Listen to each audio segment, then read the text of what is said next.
international expositions where all the researchers, local and abroad, will come to the expositions, and there'll be competitions to present their products in different areas. And last year, there are, I think, about more than 20 countries from Malaysia and outside Malaysia in terms of recognizing the research for the establishment research in worldwide of the competition. So that's a little bit about the Pachita.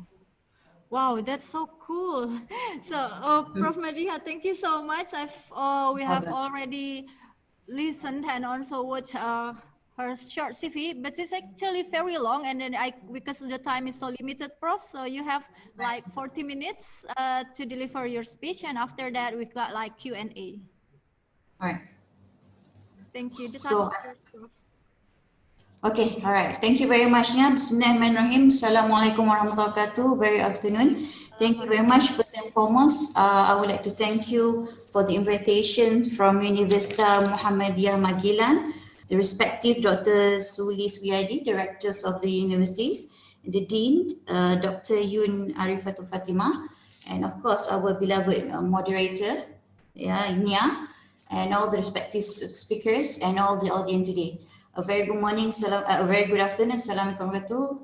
So today I'm going to talk about the IoT and waste management from security challenges.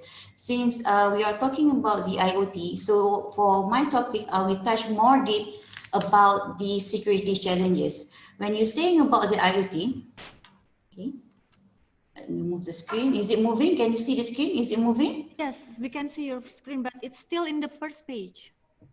Yeah, it's not moving on my side, that's why.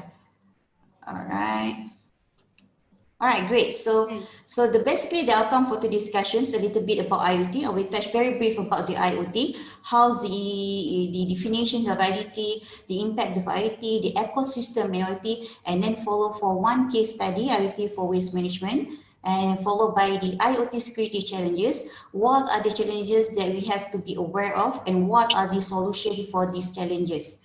All right, so let's go through for the first definition. When you're saying about the IoT, if you can summarize a very simple plain English, is a network of physical object, okay, with use of the technologies, we embedded technology to communicate and sense or interact with their internet state or external environment. If you can see on the screen, this is how the IoT impact, not only in our country, but it's a worldwide impact. IoT have been introduced for quite many years. If you can see from the left side, from the screen, how it impact the home. So there are lots of smart home features, followed by transport, because it's also impact the way how we use the transport, followed by the community, and from the national level, you can see from the utilities, the defense, the infrastructure, the smart grid, remote monitoring, and it also impact for the doctors, especially for the healthcare, the home personnel, policymaker, industrialists. If you look into the prediction of IoT, okay, the short form for the Internet of Things, we can see how it will increase years by years.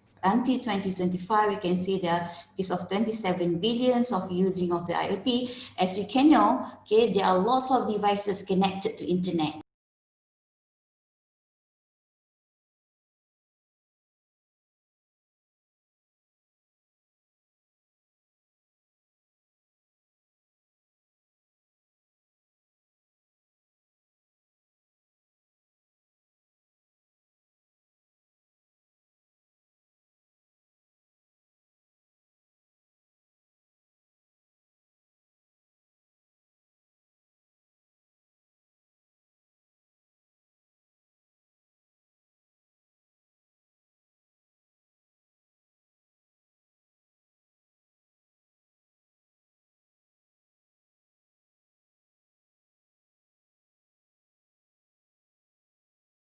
Are under the pandemic COVID, and at the moment, here we are under recovery with control order. Right. So those are the things. One of the issues is about the medical waste. How are we going to dispose those waste masks? We know that every single day we have to put our mask on. So therefore, what in USIM, okay, in my university do, we promote this safe and proper mask disposal campaign. So if you can see on the screen, it is more on the manual thing. So what we would like to have now is how we can make sure that it's being digitalized in order for us to monitor the disposal of the waste. If you look into the world perspective, you can see on the screen, there are different statistics being shown on the screen, is about 2.01 billion tons of municipal solid waste annually, saying that how many waste that are being gathered all over the world. And if you look into the global waste, it grows to 3.4 billion tons by 2050. That's the expectation amount of waste, double of our population over the period. And then we have a look. What are the challenges when you're saying about waste management? So that is our main thing when you're saying about waste management. Of course, first and foremost is about reductions in collection costs, right? Secondly, no miss pickup anymore. Okay, we respond to it. And after that, we will put all the sensor into a system. So in the middle of the screen, you can see it is where it's being embedded inside the system itself. So later on, it will produce a data. From these data, then we can analyze the patterns of any of whatever input that we give. Okay, so this example of the sensors, and the most existing to imagine is our handphone. Okay, our handphone, it has different features to detect. You can detect the accelerometer sensor, the compass, okay, all those things, the fingerprint. So that example of the sensor, how does it work? All right, then how about the ecosystem? We know about the sensors, and then we have to know what are the connectivity between the sensors and how the people and process will ensure that the IoT ecosystem is in place. So that is what IoT ecosystem all about. All right, we talked about a little bit about IoT earlier. We also touched a little bit about waste management. Okay, on top of that, right now we are zooming into a very specific topic, which is how the security impact the IoT itself. As you can see on the screen, okay, so these are the latest statistics, okay, produced by the Palo Alto networks. There are 57 of IT devices vulnerable to medium or high severity attacks. Saying that, okay, there are lots of different types of devices. Either is the waste management, healthcare, transportation. So those are examples where there are lots of attacks to these devices. And from these attacks, 41% of it, okay, is based on exploit device vulnerability, saying that our main concern with these devices, IoT devices, or even the software itself, have to make sure that the security is in place. I will discuss in later in the next few slides, right? And based on CISA, Cybersecurity and Infrastructure Security Agency, there are more than 1,200 operational technologies, or we know as OT, system-related vulnerabilities. And there are more than 300 OEMs, original equipment manufacturers, which is vulnerable, saying that it is our another main concerns that we have to look into when we implement the IoT devices system is the security. Okay, all right. So let's talk about different strategic plan. Let's look into a broader prospect. How can we make sure that the waste management is in place? When we look into the SDG, Sustainable Development Goals, there are 17 goals. There are different areas that are being targeted. Okay, so on top of that, if you look into other strategic policies, for example, if you look into Malaysia, let me give you a few examples. If you can see the circle in the middle, okay, on the screen, that's the predictions of technology that will be used for the next few years until 2050. Saying that if you look into the pillars, you can go to the URLs given there, how the IoT also play roles inside those technologies involvement. Okay. So on top of that, with the IoT technology, there are a few other issues related being raised up, being discussed among those scientists, saying that security is one of the features, will be one of the challenges for the IoT devices and system. Okay. If you look into Malaysia, there are different strategies, right? There are National Policy on Industry 4.0, which emphasize on the IoT implementations. And we also have recently the cybersecurity plan, which has been released last week, saying also about security, how it should be in place for any other environmental, especially also IoT is part of it. And if you look to the Gartner, Okay, the trend emerging technologies, definitely IoT is one of the technologies that is needed not only local but worldwide.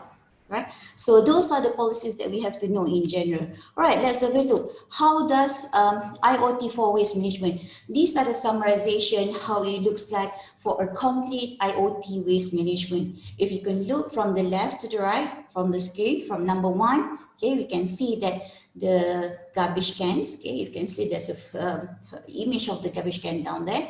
With the ultrasonic sensors and the weight sensors to measure the weight of the waste, right? And then it go to the cloud.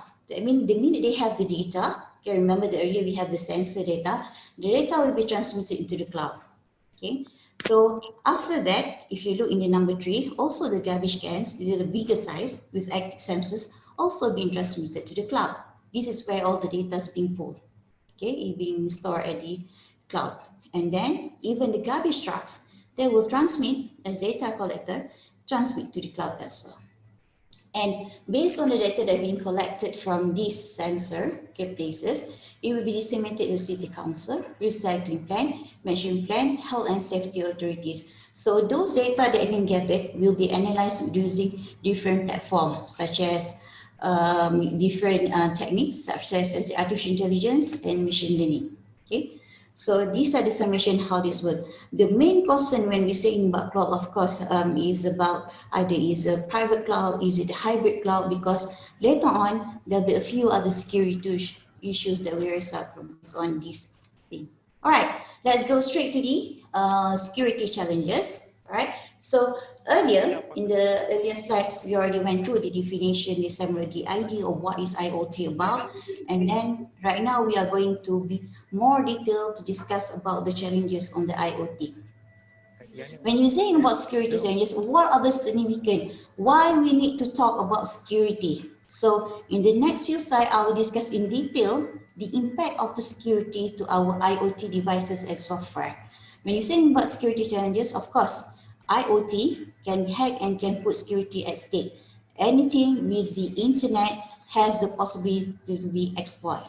So that's the thing that we have to bear in mind. And of course, it's related with the privacy challenges where private information IT can be stolen. So that's another issue about privacy. When you're saying about the connectivity, okay, connectivity challenges, remember earlier in the diagram, how we collect those data. And the main important thing is how we send those data. Okay, when you're saying about the basic concept of security, confidentiality, integrity, vulnerability. So the connectivity is our main concern because we need to have the connectivity to ensure the data can be sent in safe mode, right? And then you're saying about compatibility challenges is an issue require deployment of extra hardware and software. Then after all this being discussed, okay, have been blended together, then we have to know what kind of standard that we should apply, what kind of policy that we should apply for all these security challenges. And after that, we go to the intelligent insights and action. So that the summarization, the whole big picture of security. All right, so let's have a look. What happened to the IoT? What are the security challenges that we have looked into? We will look into more detail for each of these items. In the first one is the insufficient testing and updating. Secondly, on brute forcing and the issues of default password. Iot malware and ransomware. The fourth, IoT botnet aiming at cryptocurrency. Number 5, data security and privacy concern. Number 6, small IT attack that evade detections. Number 7, AI automation, home innovations, remote vehicle access, untrusted communication, IoT malware for hacker. So these are examples of the challenges. Have a look. Let's look into detail what it's all about. All right, the first one, we are saying about insufficient testing and updating. Let's look back into the IoT devices, right?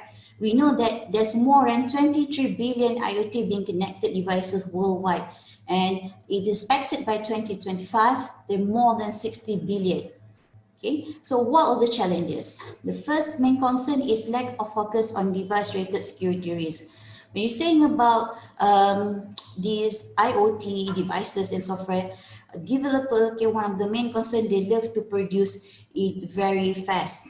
And one of the our concern is about how good the testing has been carried out. So that is our main concern.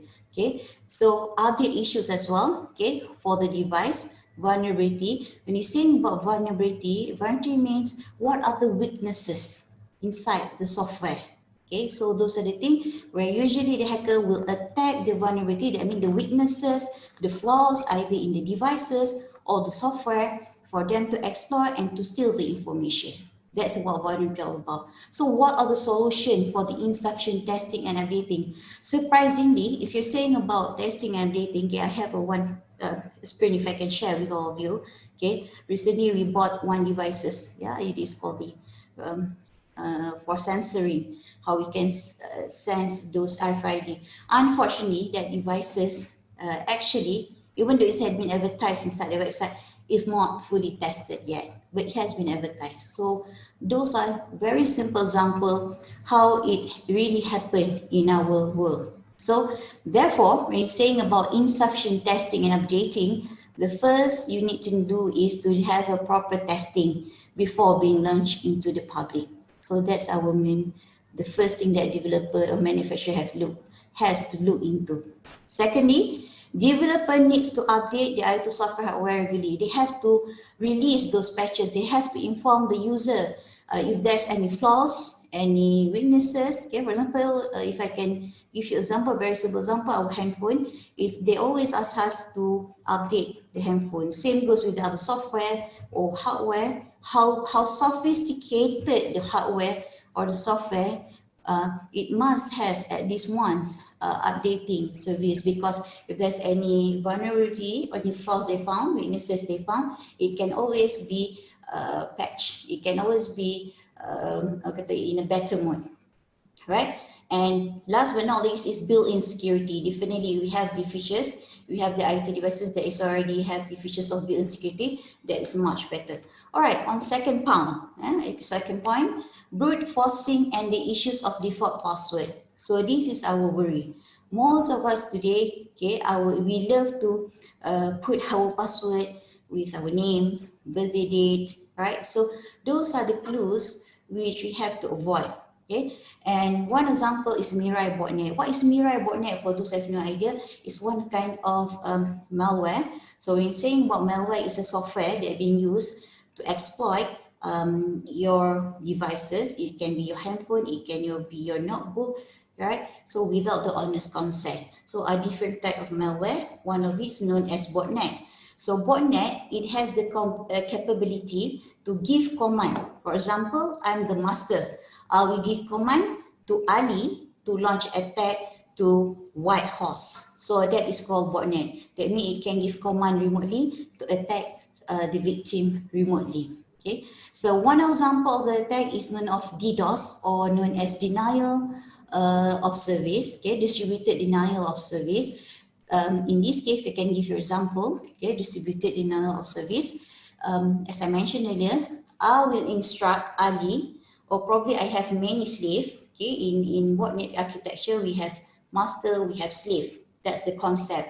The master will instruct the slave to launch attack to one victim or probably more. So that's we cause the DDoS attack. And one of this indicator is sometimes you cannot access to certain system, okay, website due to heavy DDoS. And there's many other example of DDoS attack implication, right? And the easiest way how they can exploit is by attacking default password. Okay, so it identifies monitor IT devices and it uses default username and password to log in and infect them. As simple as that. So therefore, you have to make sure when you're saying about username and password, one of the things that's related with username and password is about the credentials, right? So, and the privilege as well. So you have to make sure that when you're using the username and password, don't put it as default. Okay, so that's the thing. So the challenge is, how can manufacturers selling IoT devices with default credentials such as using admin and username or password? So if we look into the software, into IT devices, most of the manufacturers love to put the default software as admin, admin or admin 1, 2, 3, 4, 5. Okay, so that's very simple example. So as a user, okay, you have to make sure the minute you got those devices or the software, change the password. Okay, very simple way how you can encounter security attacks. is always make sure never put it as a default mode. Okay, so the solutions: no factory default credential on IT devices, built-in security, and securing password with two-factor authentications. So what is two-factor authentication? If I can give you one example, let's say we want to do online banking, right? Online banking, very simple, simple scenario. You enter the username password, that's the first authentication. And secondly, when you want to do the transactions, sometimes they send you SMS to your phone for verification. In Indonesia, we call as tag number. So that example of two-factor authentication. The same goes with the devices. For example, if you would like to change any password for that devices, it must have a few layers to ensure it's not being changed accidentally by someone else, right? All right, and then we go to the Iot malware and ransomware. So when you're saying about ransomware, it is one of the quite well-known attack that happen worldwide. How does ransomware work? If you can see on the screen, it will freeze your screen and ask you to give some amount of money to them to release your notebook or your web browser. So later on you can get your information for that certain notebook. So ransomware is like someone is asking you for money for your information. Okay. So when you're saying about the Iot malware, okay, currently, if you look into malware, there are different types of attack, and the hybridization of malware and ransomware make it harder for us to find the best solution for it. Okay, so when you look into the ransomware attacks I mentioned earlier, definitely it used to steal user data. If I can give you an example on the screen, how you use the IP camera to capture sensitive information based on location, home, even the local gas station, and the minute. Right now, you are using webcam to monitor the environment at your place. Okay? The main problem is your webcam is using IP. Right now, okay, if in this scenario, what are the security threats? The security threat will be people will try to tap or hack into your IP, and it locks your webcam and it asks you for money if you want to see those data. So that's example how the ransomware happened. And what's the solution? Of course, you have to make sure you have the anti-malware solutions, or you can use defense in depth. If you have different architecture in terms of network, you can have different, I would say, different network for different devices, and it depends on how important the server is, okay, out of the data. And make sure the architectures, you have to make sure that the way how you develop architectures, the networks is being disseminated, it's not centralized in one place, of course, preferable under the DMZ, and then have to make sure that update the fixes regularly. Very simple. Okay. And then we go to cryptocurrency. Currently, we hear about lots of blockchains. So what are the issues about the blockchain, right? So when you're saying about the blockchain, okay, usually what they target is the blockchain application development. It's not the blockchain itself. The applications that being used to develop the blockchain is the place, the weakest point for people to exploit. Okay, so how? There are many things, and one of the way in security we known as social engineering. Social engineering is a skill where we try to persuade someone by just talking. If, for example, I try to get your username and password by asking you a few questions. For example, what's your mother's name? Do something, but it being asked in a very professional way until you didn't realize actually you are displaying your confidential information, right? So this is called social engineering. So the way how they attack the blockchain application development, okay, the blockchain application itself is at the user part. Okay, so that's why you look into the social engineering part. It tries to extract username, password, and private key. Okay, so example, we have many digital currency currently being mined with IoT devices. For example, we have Monero. So what the hackers do, okay, they will repurpose IP and video camera to mine the crypto. So that's how the exploitation is being carried out to the blockchain application development. It's not the blockchain itself, it's the way how the application developments. So bear in mind, hackers, intruders, they always look for the weak side, the vulnerable side that can attack. So you don't have, sometimes we don't have to go to very highly sophisticated way. Okay. So in this scenario, we look into blockchain breaches. We have the IT net miner and migration of data integrity, and what are the solutions? So blockchain technology need to become regulated and constantly monitored and updated to prevent any future cryptocurrency exploit. So the keyword here is you have to make sure you know what your system running on. Okay. All right. Number 5. So far so good. So far so good, Nia. Is it clear so far? Yes. Great, great, great. Yes. So I hope that I didn't make any of you fall asleep because it's already afternoon yet. No, I have already written several questions for you actually. Okay, no problem. Let me finish the presentation. Then we go to the Q&A. Okay then, yeah? Okay, please continue, All right. Okay, great. So number 5 is about data security and privacy concern for mobile, web, and cloud. So the challenges is about the privacy rules for anonymous sensitive data and how you the associate IT data payload and how you make sure that the cache or any data that is not needed should be disposed securely. So that's one of the main issues. And of course, it costs lots of money and manpower sometimes for certain organization. But if you know the right way, it'll be much easier because there are lots of open source out there. Okay. If the data is stored, you have to make sure the data is compliant with various legal and regulatory structures.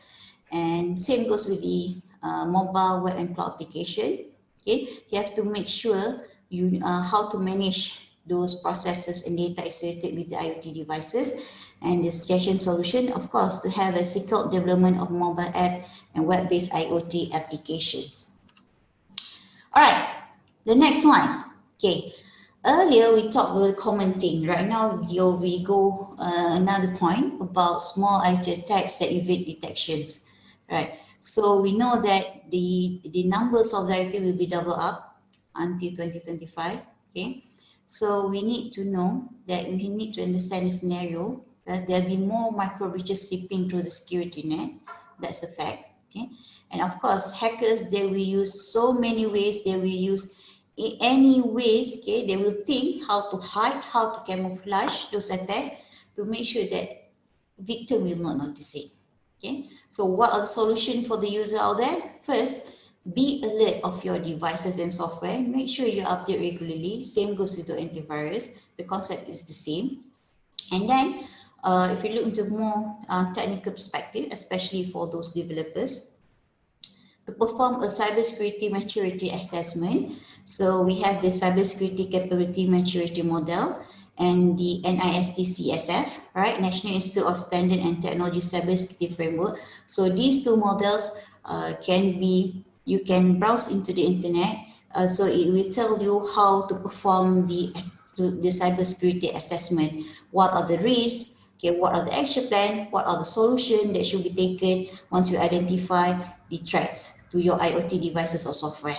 Okay, and then you have to make sure disable your universal plug and play features. For example, your USB. Okay, you always need to pop up the message to ask permission from the owner of the computer before you allow any USB to run inside your computer, okay, or notebook. And last but not least, you have to make sure avoid using public Wi-Fi network. Of course, if you want to browse, simple things should be no problem. But if you're doing the online banking, the risk is always there. That's why if you go to the Wi-Fi network, it's recommended for you to use the VPN, virtual private network, to make sure that the security element is there, right? Okay, current scenario, you're saying about AI, you're saying about AI, artificial intelligence. Okay, one of the most, I would say that methods that being used worldwide, okay, to make sure that everything can be automated, everything will be smart, okay, intelligent enough, so we can do the data analysis and then produce data pattern and then propose solution, okay. So what the AI tools do and automation, of course, for the massive amount of data, it can help us to detect any anomalous data from the traffic pattern, saying that with the AI, okay, from your IoT ecosystem, you know there's a sensor, you know there's a system. The minute they send the data, if you notice something is not in a normal mode, and you can use AI to to program some rules to make sure that that those things will be notified to you. Okay, anomalous data or traffic patterns. So the challenges is autonomous system, so autonomous decision. So by end of the day, definitely you still need the human touch, human decision. Of course, AI, we can train them to be very intelligent and smart enough. But of course, sometimes there are things that too risky if we totally 100% rely on the AI. So that's the challenge in AI. So what are the solution? Rule for autonomous decision with human touch, as I mentioned earlier. IoT secure against attack and keeping the user data secure against the theft. Strict legal and regulatory framework aimed at manufacturers. Okay, so these are at the manufacturer's level. And practice actions based on the risk profile using the CSRF, Cybersecurity Risk Framework. For example, you have NIST. So those are the things you can identify which one is the priority based on the risk. All right, we hear about smart home. All right, when you're saying about waste management, how does it relate with the IoT? How does it relate with the home innovation? At our home, we have bin. Okay, lots of waste. Okay, usually we throw all our waste inside the bin. And of course, we can, in our perspective, in our discussion today, the scope is on the waste management. Of course, we need to have the garbage bin with the sensor, okay, to identify, to inform us if the bins are already full. So apart from the bin, of course, you can have home automation, right? But when you're saying about home automation, of course, you can have your aircon being controlled remotely, your washing machine, everything, anything of the devices being connected, it has got sensor and then being connected to the internet, you can always send data. But the issue, well, the security challenges here is it exposes your IP address, okay, which can pinpoint to your residential address. So that is another main concern. So this information, okay, sometimes they sell to hackers to the underground website. If you look, there are many stories. If you look into cybercrime, CSI, okay, in the TV, you thought that that one is only a fairy tale. But actually, some of it, some of the element inside the TV that is being shown on the TV is true. Okay, we can always identify where you are based on your IP. Okay, and then when you're saying about IP device in your security system, that's an main concern. We put inside our alarm. Okay, alarm at home to prevent burglar, okay, the thief from enter our house. The main concern, how secure is your alarm? So that is the main concern. Okay, we send the data. Okay, if there's an intruders, they will send an alert to us. Of course, we're using the mobile data, the internet data. Okay, and definitely that is one of the point, okay, possible point, okay, to be exploited. And of course, what's the solution? You have the secure IT devices and software. That's why sometimes people say, well, why must we make sure that our devices being secure? Because when it happened to us, okay, when the incident happened to you, then you know how crucial is your data. Okay? All right. Another interesting thing we're saying about car. Okay. Right now we know that every single car, the Volvo, the BMW, the Mercedes, okay, is being connected with the internet. It has the capability, some of the car can self-driving and you can remotely control your car. Okay, there's a lots of proven hackings of the car system. Okay, so when you look into the US DOT, okay, United States Department of Transport, okay, the good thing about the IoT, it reduced the car accident by 80% when they integrated the IoT safety solutions. Okay, for example, if there's a traffic, okay, incoming, it will redirect you to better routes if there's a jam, and it can also inform you the vehicle's health in real time to ensure it's fully functioning. Okay, and geofencing, it will create virtual fences and perimeter around a certain point of interest. So in saying about smart car, it's connected to the IoT devices. Of course, they have IoT associations, and for hackers, okay, the minute they identify your IP, the minute they know what kind of data being sent, they can always hijack through the remote access. That's how it works. Sounds scary, but it's reality. Of course, we can always prevent this to happen if you keep your devices updated. Okay, so make sure it's updated and have IoT-enabled secure smart transportation ecosystem. Okay, most of the currently they have the IoT different guideline policy that manufacturer has to comply with. Okay, and last but not least, they have to make sure that security by design principle, saying that in every stage of designing process, okay, and you have to implement new solution, risk assessment, and mitigation strategy at every stage. Okay, we almost to the end. Okay, and of course, when you're saying about untrusted communication, send messages to network without any encryptions. So this is about communication, okay, and the solution. Of course, you have to apply the encryptions to make sure that your message is not being heard by anyone, being tapped in the middle. Okay, use private communications, and you can use the transport encryption and standard like TLS, transport layer security, and you can use different network that isolate different devices. This is what I meant earlier. So when you do the architecture, make sure the way how the architecture emphasize on isolations of different important server. Okay, last but not least, when saying about security, okay, is about healthcare. So these are the most common, I would say, devices that being used currently. Okay, and based on the respondent, 46% of the responded. So they said that currently they are using audio devices and mobile phone for better healthcare services. Okay, it'll be easier. For example, okay, you can see that 57 of caregivers utilize visual analytics to improve the level of personalized treatment and healthcare services. For example, real-time remote health monitoring devices.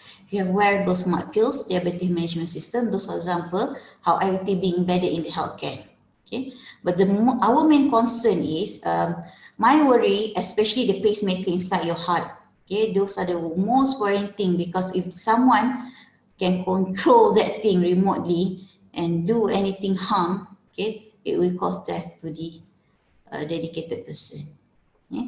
So what are the solution by NST? It's been suggested by NST, because that's why I'm saying, when you're saying about IoT devices, software, hardware, whatever it is, they have a guideline, proper guideline that the manufacturers or developer have to comply with. Okay. So the solution, healthcare provider maintain accurate inventories of IT throughout the device's life cycle. And for the healthcare institutions, they have to invest in reviewing software and firmware to find vulnerabilities. Okay, there are always investment that has been to be done by the institution to ensure that security in place, and adopt access management policies. Okay, this is saying about at the human level, we have all the technologies part being in place. Right now is how we can ensure that how we can manage people to comply with the security. Of course, this is where the policies come in. Okay, and last but not least, okay, you have to monitor to trace potential security incident and unusual activities. You have to know your device. You have to know software. Okay, from now on, for example, if you look into your handphone, you must know what's going on inside your phone. Not saying that you have to know technically, but something that there are few symptoms you need to know, especially the permission, when you allow, when you install certain application, you have to make sure is it genuine or not, because later on there's a lot of software, okay, mobile application for example in the market, it is genuine. The problem is when someone inject the malware inside the advertisement inside the application. That is our concern, and it happened.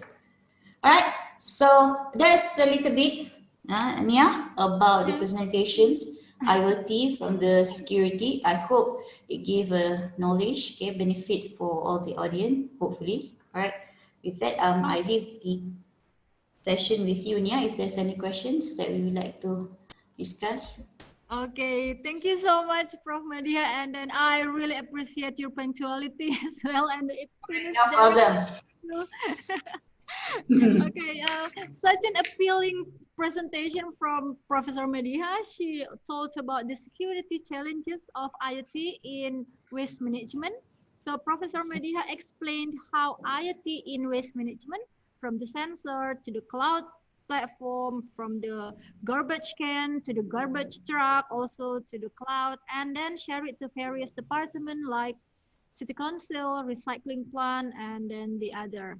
Professor Madiha also discussed about 10 IoT challenges, and then it's so interesting. And then there are like 11, I'm so sorry, 11 IoT challenges, the mind challenge for each point, and also the suggestion solution. And I remember you did this in only several hours because you got this invitation yesterday, Professor Mediha.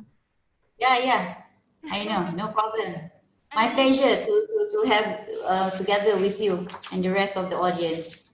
indeed. So me and Ibu Yun already discussed about your presentation. I mean your PPT just before we start, and then she said it was a very good one, and I said, okay, this is only for like several hours preparation. Then thank you so much, Professor Mediha. No And then problem, no problem. My pleasure. I have already All right. written several questions from our Okay. students here. Should I give you one by one, or should I give you all at once? Just okay, we go one by one. Is it okay with you? Okay. So the first question asking about the proper testing before launching.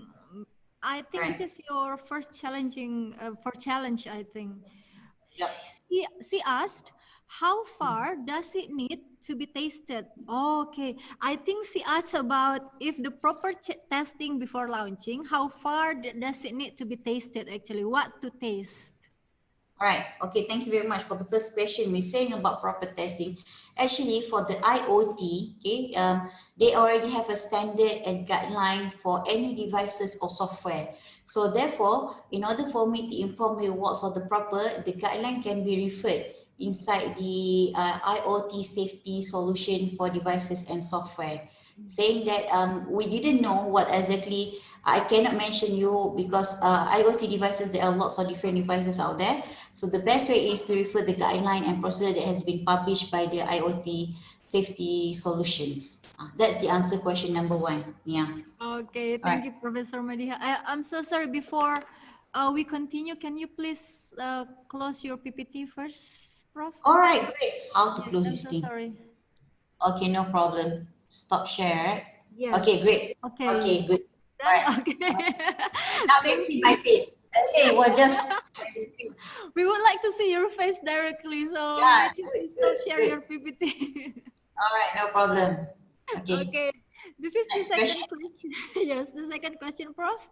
Mm-hmm. Asking about disabling universal plug and play features. All right.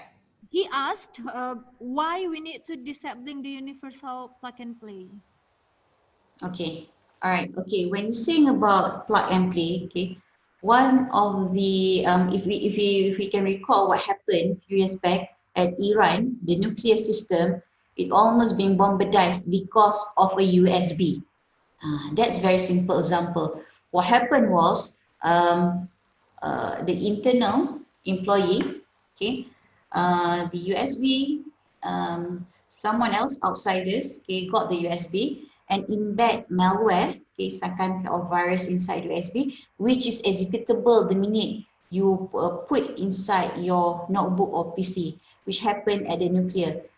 Fortunately, okay, the coding was not in fully function and it caused just shutdown of the nuclear system. So this is one of the example. It is important for us to disable the USB if it's not needed, especially if you didn't anyone, even though you know that particular person, for example, they want to use your notebook for a moment, okay, you have to make sure it's being scanned in the first place before you allow it's being executed inside your machine. Better prevention is much better. If it's already being infected, nothing much you can do. Okay, it's being infected, they will cause damage to your information. At the moment, you'll feel very sad. So it is highly recommended for you to disable the USB. Okay, and one example that I mentioned earlier is about the nuclear system that happened in Iran. So as you know, okay, even though the physical security out there is very good, unfortunately, due to only one USB, it has caused troublesome for that organization. All right. All right, yeah. Okay, we Okay, can go thank to you the so next much, slide. Prof. Okay, no Okay, problem. okay. Questions keep popping up here, sir. I've Yeah, got that's why I saw lots of questions. yes, If we can indeed. combine a few questions. And then yeah, and then some students already chat me privately asking about questions. No Okay, problem, no problem. We try to answer. We have how many minutes lagi ni, ah? it's How about many? 5 minutes. Oh, okay, one more questions, and then Okay. All right. one more question. One more question. Is it okay, Professor Madia? No problem, no problem. Sure. Okay, so this is us question, is it possible to deploy the IoT for the smart waste management in real life? And how much the expectation for the cost that need to be catered to run through the nation? Is it much cheaper than to strengthen the law of recycling? This is from Mohammed Ashimawi from UK. Very interesting questions. Indeed, All right. indeed. In terms of costing, to be very honest, I didn't know what the exact cost, right? But what I can say, whatever being displayed here, that one is possible to have if we want to put in a real world, okay, real time, definitely it's possible to deploy those things, because censoring, okay, for censoring the cost is not too much. You just put it at the bin. I think I'm not sure how much the price at Indonesia, but in Malaysia probably at the range. It depends type of sensor. As I displayed in my earlier slide, there are few different sensor. Okay, if it's just a weight, probably the cost is not too much. Probably around US dollar, five US dollar. It depends. To be very honest, I'm not sure how much the price. But those case study is real and can be implemented, because that one is not that hard. It's quite simple and straightforward. You have to have the sensor, you have the mobile data, you do the design, and then you just send the data. It's all in place. All right, so that's the deployment wise. If you're saying about in terms of recycling, okay, recycling is something else. Okay, if you're saying about recycling is how you dispose those waste, right? We are saying about monitoring. In our aspect, we're saying about waste management system. Of course, recycling can be part inside those waste management system, right? But in our case, if you're saying about IoT, okay, IoT can help the recycling process become much easier. That's how it works. So saying that, as I mentioned earlier, IoT is the more enabler for the process that we have currently, which we done manually. For example, when we throw our mess, okay, when we dispose our mess, okay, is that medical waste. If we have the sensor, it can inform us if it's already full, the bin, and after that, those data can be transmitted to one database, which is in the cloud. Okay, cloud. After that, then analysis can be done, and it will notify to the user, and user life become much easier. So that's my comment for the implementation wise. Nyan, all right. Thank you, Nyan. Is there any more question? Thank you so much, Professor Madiha. And then I feel so sorry for the other questions. There are several questions still need to be asked here. I'm so sorry. Maybe we can have another session with you as well, Professor Madiha, to discuss more about it. My pleasure. Thank you very much for the invitations. Thank you very much for the Director, Dr. Suliswadi, Ibu Yun, yeah? Yeah. All right. Thank you very much. Yes, Pak Sulis, our rector, is still with us, and Ibu Yun also. Ibu Yun, this is Prof. Madiha, Ibu. Yeah, nice to meet you. First time meeting online. Both of you. Thank you very much, Professor. No problem. Thank you. Okay, so that's the first session. Yes, thank you, Professor Madiha. And then we will Yeah, and our Pak Sulis also. Pak Sulis, Yes, thank you for Mrs. Professor Madiha. Thank you very much. My pleasure, no problem. Okay, so everyone, thank you so much for still joining us, and we are going to continue for the second speakers, and then because Professor Madiha has important meeting, so thank you so much to join us, and then we will continue with WhatsApp as well. Thank you. All right. Thank you. Assalamualaikum. Waalaikumsalam warahmatullahi wabarakatuh. We welcome you, our second speakers. Yeah, Bu. We welcome you, our second speakers for today, Bapak Fadil Hidayat. I think you're with us, Pak Fadil. Hello, Assalamualaikum. Waalaikumsalam warahmatullahi wabarakatuh. Before we start the presentation of Bapak Fadil, I will going to read his CV first. Bapak Fadil Hidayat received his PhD of the School of Electrical Engineering and Informatics at the Bandung Institute of Technology, Indonesia. Since December 2012, he has been with Bandung Institute of Technology as a teacher and researcher. His current research interests include distributed multi-robot system, safe and secure city, robot for smart city, and management of information security. Dr. Fadil Hidayat, are you going to share your PPT by yourself or you need us to help you? Okay, I think I will share my slides by myself. Okay. Thank you. You have 40 minutes, Pak. 40 minutes. Okay. Yes, to deliver your presentation. The Okay. time is yours. Thank you, Ibu Moderator. Assalamualaikum warahmatullahi wabarakatuh. The Honorable Bapak Rektor Universitas Muhammadiyah Magelang, Pak Suliswiyadi, Ibu Dekan Engineering Faculty, Ibu Yun Fatimah, Dr. Madiha, the first speakers from University Science Islam Malaysia, Prof. Kanan Govindan from University of Southern Denmark, from far away, Denmark, from Europe, and all participants. Hello, good afternoon, everyone. Actually, I just realized that the presentation must be conducted in English. So I apologize if my English is not very good. And some of my slides is still written in Bahasa. Let me share my slide first. First of all, I need to introduce our community, our research group in ITB called SCCIC, or Smart City and Community Innovation Center. SCCIC is research community in ITB, Center of Excellence, PUI, or Pusat Inovasi, Pusat Unggulan Iptek Dikti, yeah, in ITB that have strong motivation to find systematic solution for any city problem and city challenges.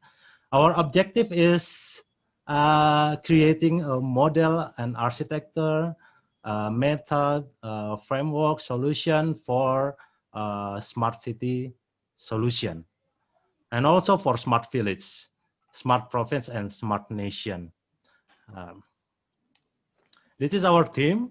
Our leader is Professor Suhono, and Pak Baskara is one of our members, and this is me, and Pak Ari Ahmad Arman, and Dr. Feti Fitrianti Lubis.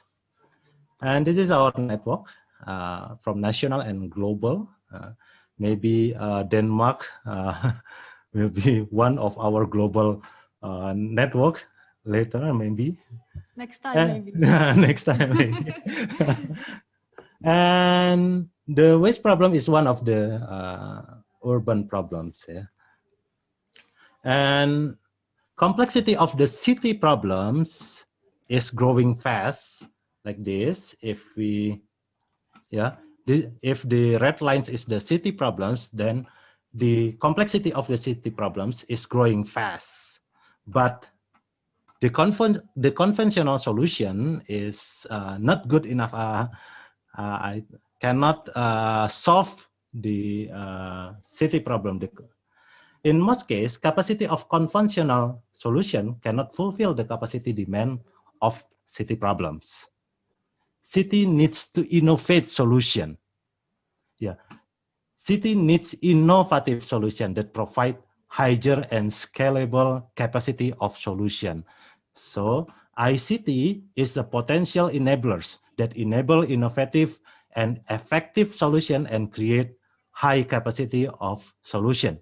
But it should be noted that ICT is not the only solution. The smart city is not equal to the ICT city or digital city. City can become smart just by fulfill its basic value.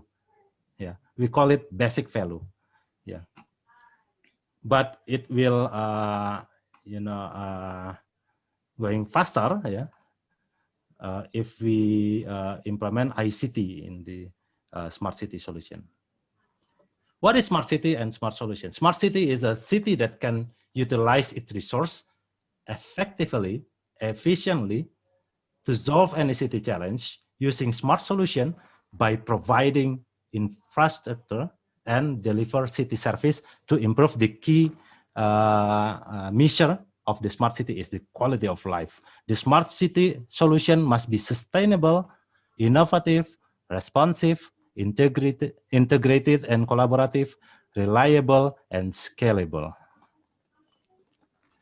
And then we define our smart city model based on our experience in measuring smart city maturity model in several big cities in Indonesia, such as Bandung City, Semarang City, Bekasi City, Manado City, Makassar City, and then we create the general model of smart city model of Indonesia, big cities in Indonesia.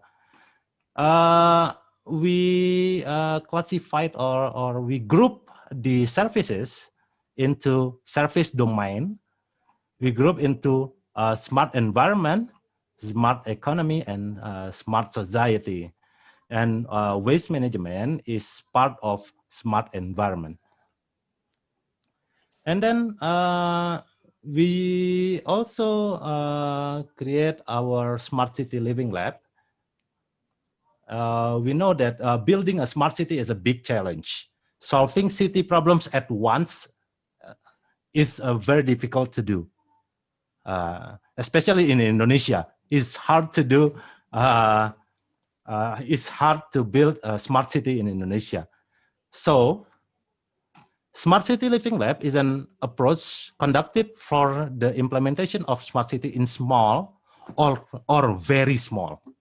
Only a small area. For example, in Bandung, we create a smart city living lab in Jalan Dago or Dago Street, only about 5 kilometers. In Semarang, we create a smart city living lab in Kota Lama. Maybe you know Kota Lama Semarang. Nah, Kota Lama Semarang is one of our living lab. And then the initiative and programs are continuously being evaluated, being adjusted to reach its aim.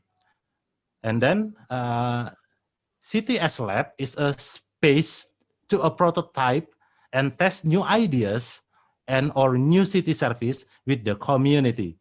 We call our approach, our methodology, PBREED or PBREED. What is P? Plan, build, run, evaluate, expand, and then duplicate the solution to the others' new living lab. And then in SCCIC, we also create our IoT Innovation and Future Digital Economy Lab, ITB. IoT Innovation Lab, ITB, is a laboratory equipped with a network, 2G, 3G, LTE, and the IoT LoRa technology and testing tools for IoT solution involving various stakeholder people such as universities, telco, Indosat, Telkomsel, XL, government, communities, carrying out various activities and processes such as product development, testing IoT device, training, and incubation programs. And then we call our lab is as makerspace, not an IoT lab, but as makerspace.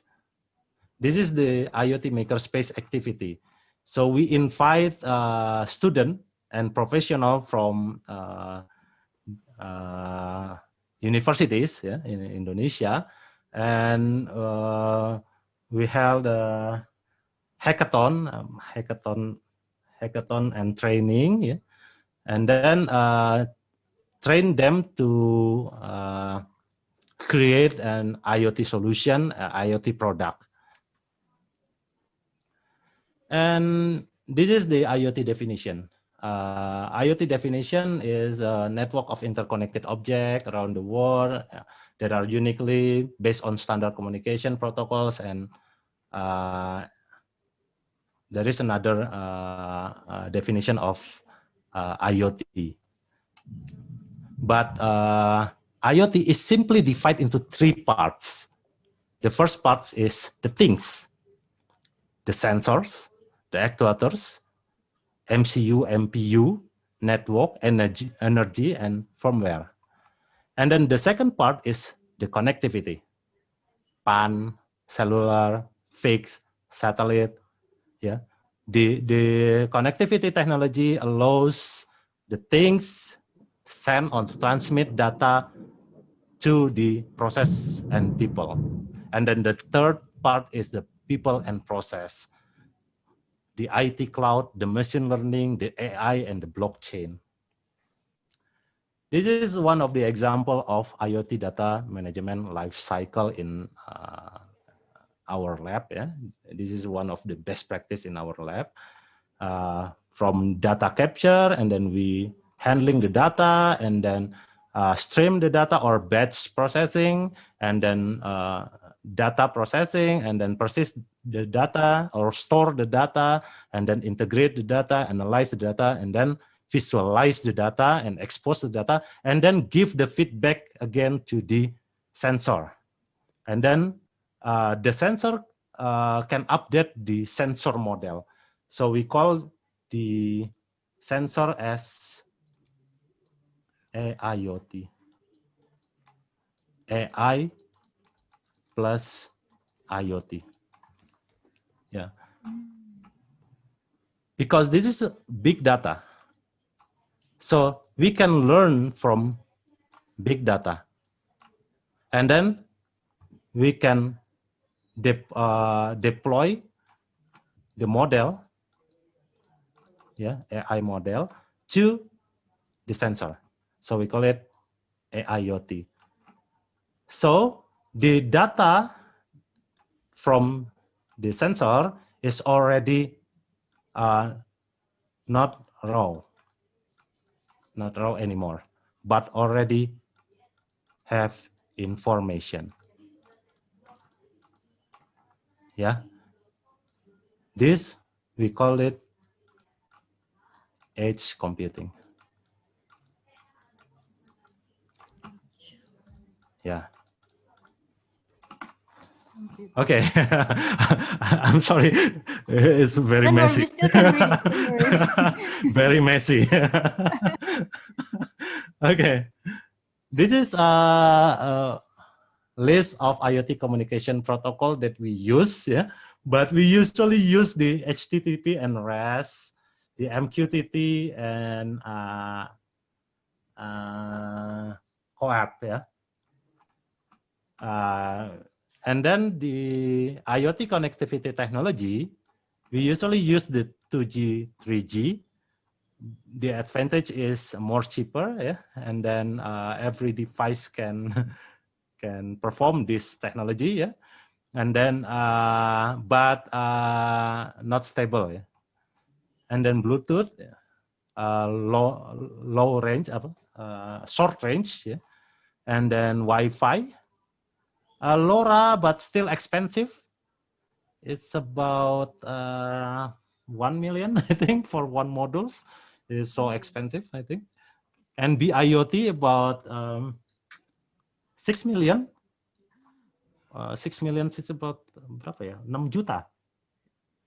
Yes. Yes, wow. 6 juta. Yeah. So expensive.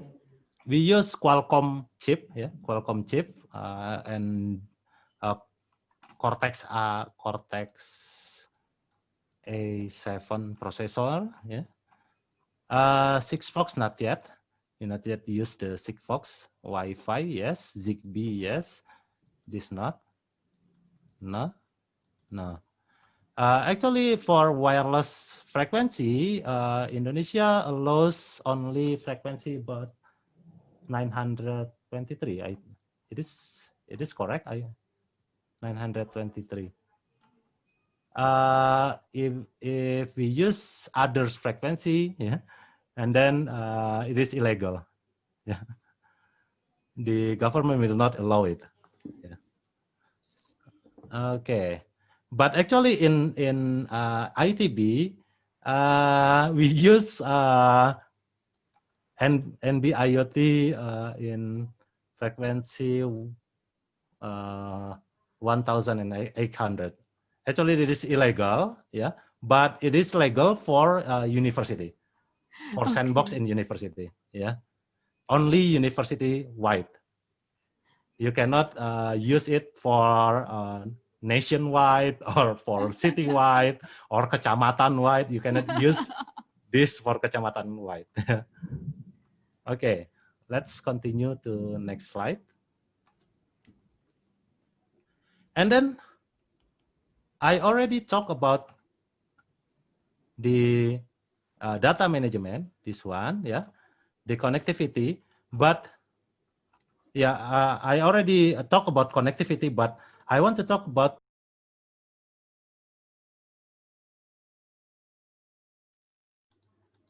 by accessing this URL. This is our demo program of internet of integrated in smart system platform. So this is the architecture of smart system platform. Very technical. I think I just want to pass the slide. Yeah. And then what's inside the platform? Inside the platform is the smart city analytics. What is smart city analytics? Smart city analytics is the brain of the smart system platform.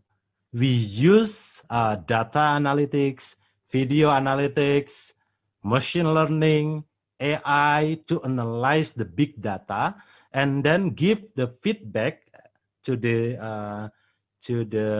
stakeholders, to the leaders, city leaders, to the major, how to solve the problem of their city. Okay, next. And then let's continue to the main topic about smart waste. We know that it is very difficult to get people, especially in Indonesia, to sort or classify their waste. It is about just 10% people in Indonesia in 2013, based on Badan Pusat Statistik data, only few 10% of people in Indonesia that sort their home waste. Yeah, and then some of them sort it and then not reuse the waste, and then most of them is just throw it away without sorting the waste. And the reason is lazy. Yeah, me too. Of course. Why I'm not sorting my home waste? Because it is too lazy. And then no facility. I need more than 3 trash bin in my home, and it is no space in my home. And no benefit. And then don't know what to do after you sort it. And then no punishment. Yeah, this is why we don't sort. And then what government do is by bank sampah. It is what government do is create a bank sampah program. Bank sampah program means maybe in everyone already know what is bank sampah, where there is a group of community that collect the waste yeah, that already sorted, especially like paper, and then plastic, yeah, like a bottle, and then they will sell it, maybe sell, yeah, sell or what you call it, recycle it, and then try to create a new product from the waste. And then we try to help them by creating the mobile apps called Gaswat. Gaswat is for connecting the people to the bank sampah. And then this is the aim of the bank sampah, yeah. And then we also create the smart waste management.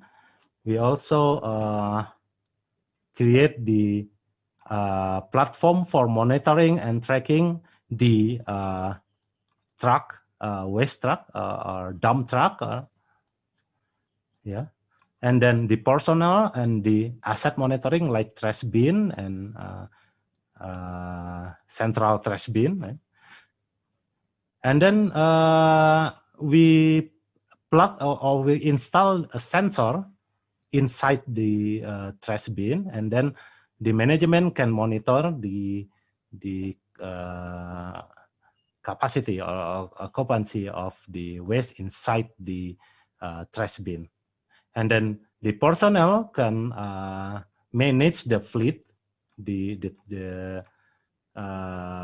dump truck to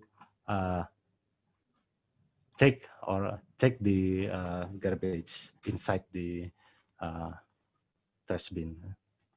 And then this is the example of the smart trash bin we created. We use this is methane sensor,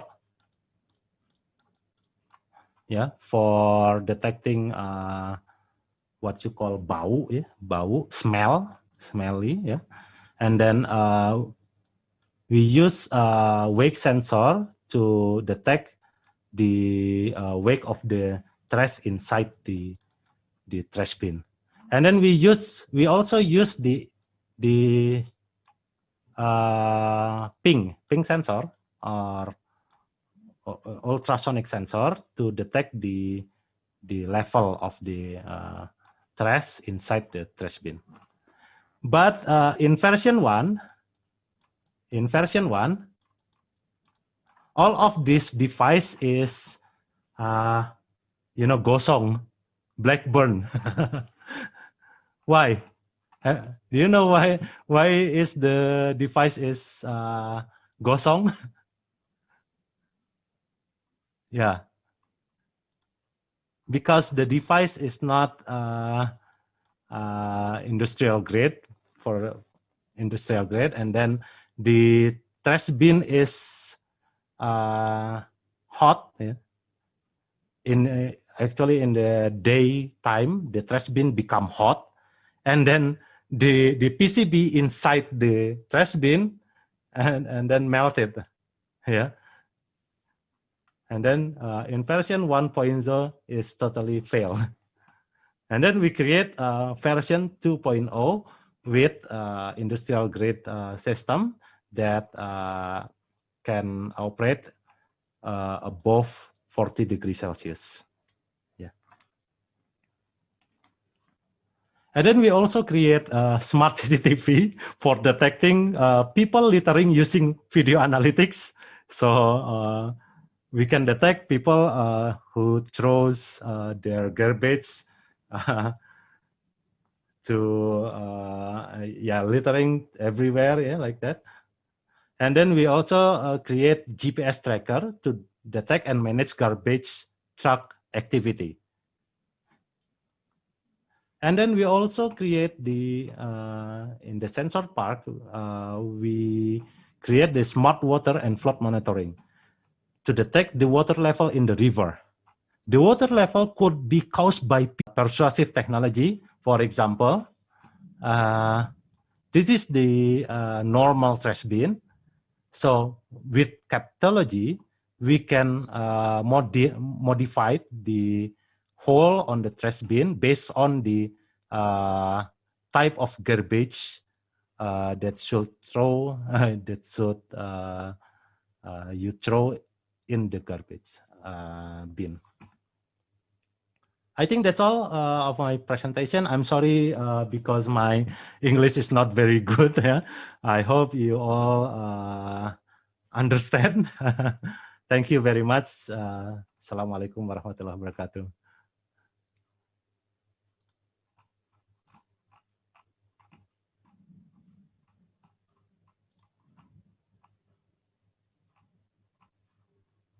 Hello. I think the moderator is, halo Bu Moderator.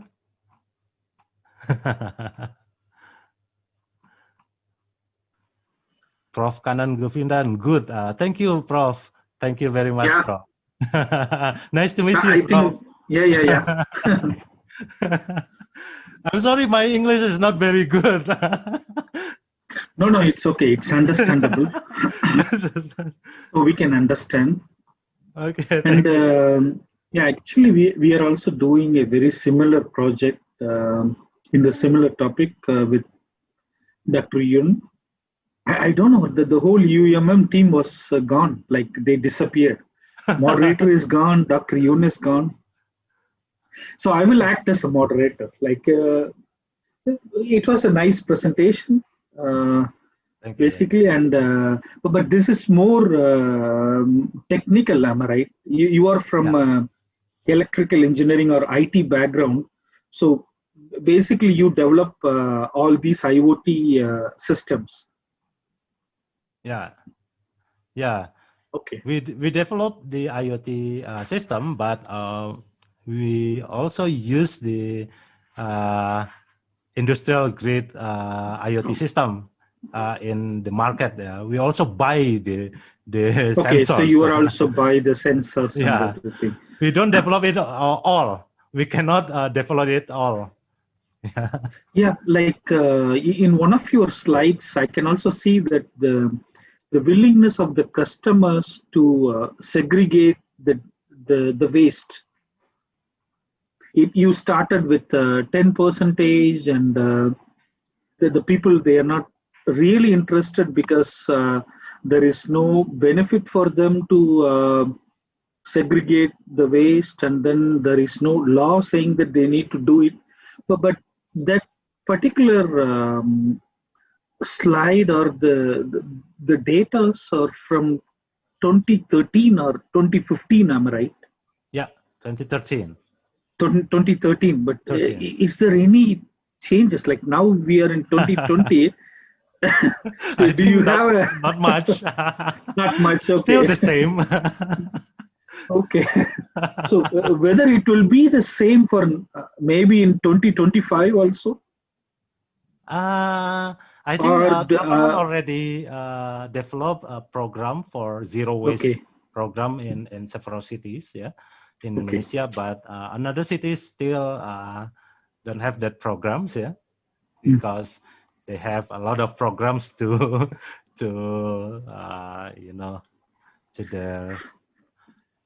have done like that. So not all city have that programs, Professor. Nation? I think it is possible, but we can start from the living lab. We call it living lab, small area. So first of all, we start from the small area, because to solve our entire city problem is very hard. Yeah, very, very difficult job. It is very great challenge. So we can engage people in the small area first to sort the garbage, and then use the IoT system, and then manage their waste by using IoT system, and then after that we can duplicate and expand the program to the kecamatan. What is kecamatan? To the region wide, and then to the districts wide, and then after that to the cities wide, and then to province wide, and then nationwide, like that. Because it's hard to engage people in our country, in Indonesia especially, Prof. So, and then the second question is how much the expectation for the cost. The cost is still expensive. I mentioned before that one module of IoT, NB IoT, is about 3.5 million to 6 million in Indonesia. Okay, so the living lab cost 3.5 to 6 million. Yeah, per sensor. Per sensor. Okay, per sensor. Yeah, by using NB IoT. Okay. And then LoRa is about 1 million. So it is still expensive. You need to pay the communication cost, the broadband cost, but the LoRa and NB IoT for in frequency 923 is actually it is non-licensed. It is free. Yeah. Oh, but this is not the cost for the normal people. This is the cost for the government. No? So these costs, the sensor and everything should be installed by the government. Yeah, sure, Professor. That is true. But for sorting the garbage, it starts from the house, from the resident.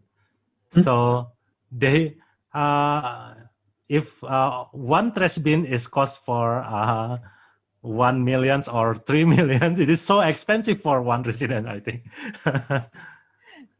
That is the one most challenges why it's hard to be implemented in all cities, I believe, Pak. Yeah, I totally agree with you, but still we need to take few steps to implement the smart waste management system.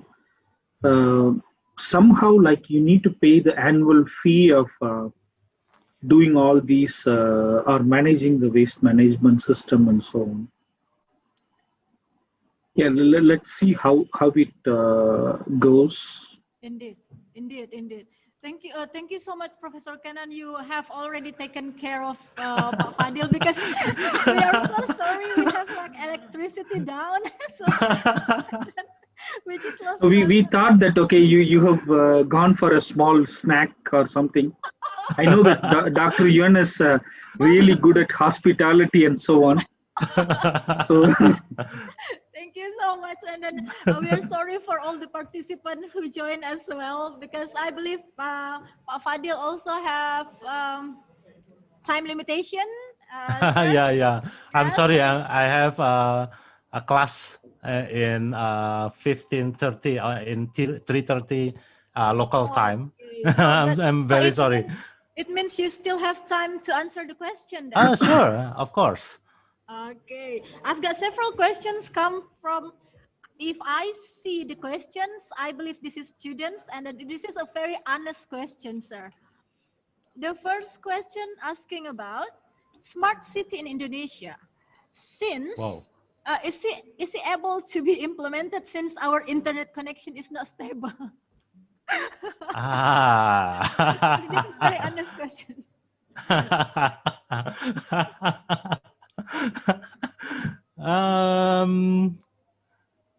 It is for waste management. We don't need stable internet connection, I think. Yeah, you don't need. It is not necessary internet connection. Yeah, that's why. I'm sorry. In my presentation, I already tell about a story about my version 1.0 of IoT system for smart waste. Yeah, IoT sensor for smart waste. The sensors deliver the data in real-time manner. It is about 5 times in a second. The frequency is 5 hertz, and then works in 50 degrees Celsius condition. And then the PCB melted, burned,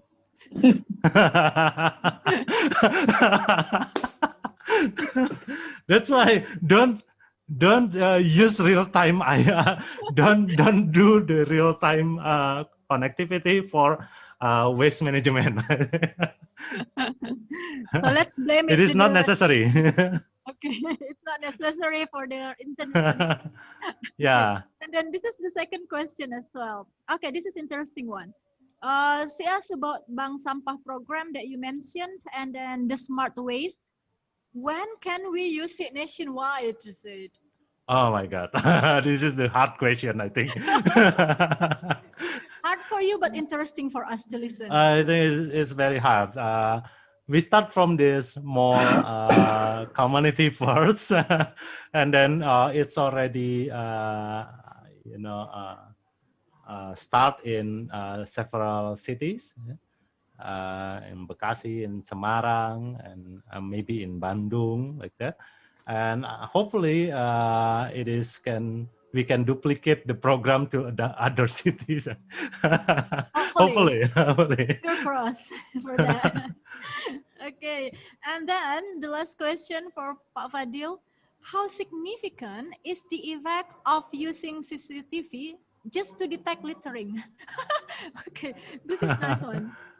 No, it is just for community control because the social laws is more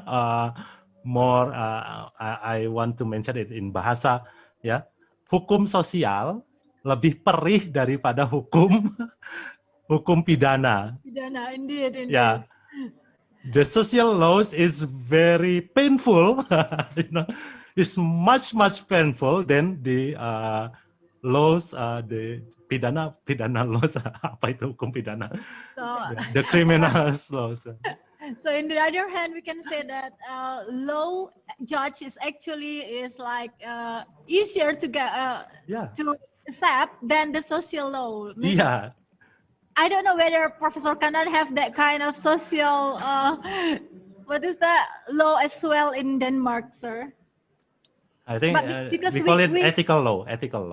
Indeed, we really appreciate. I mean, we're really afraid of somebody judging us, right? Back in Indonesia. Thank you so much. So maybe Professor Kanan, you have to add. Do you want to add something or discuss with Pak Fadil and Ibu Yun here beside me as well? I'm eagerly waiting for my turn to finish. So,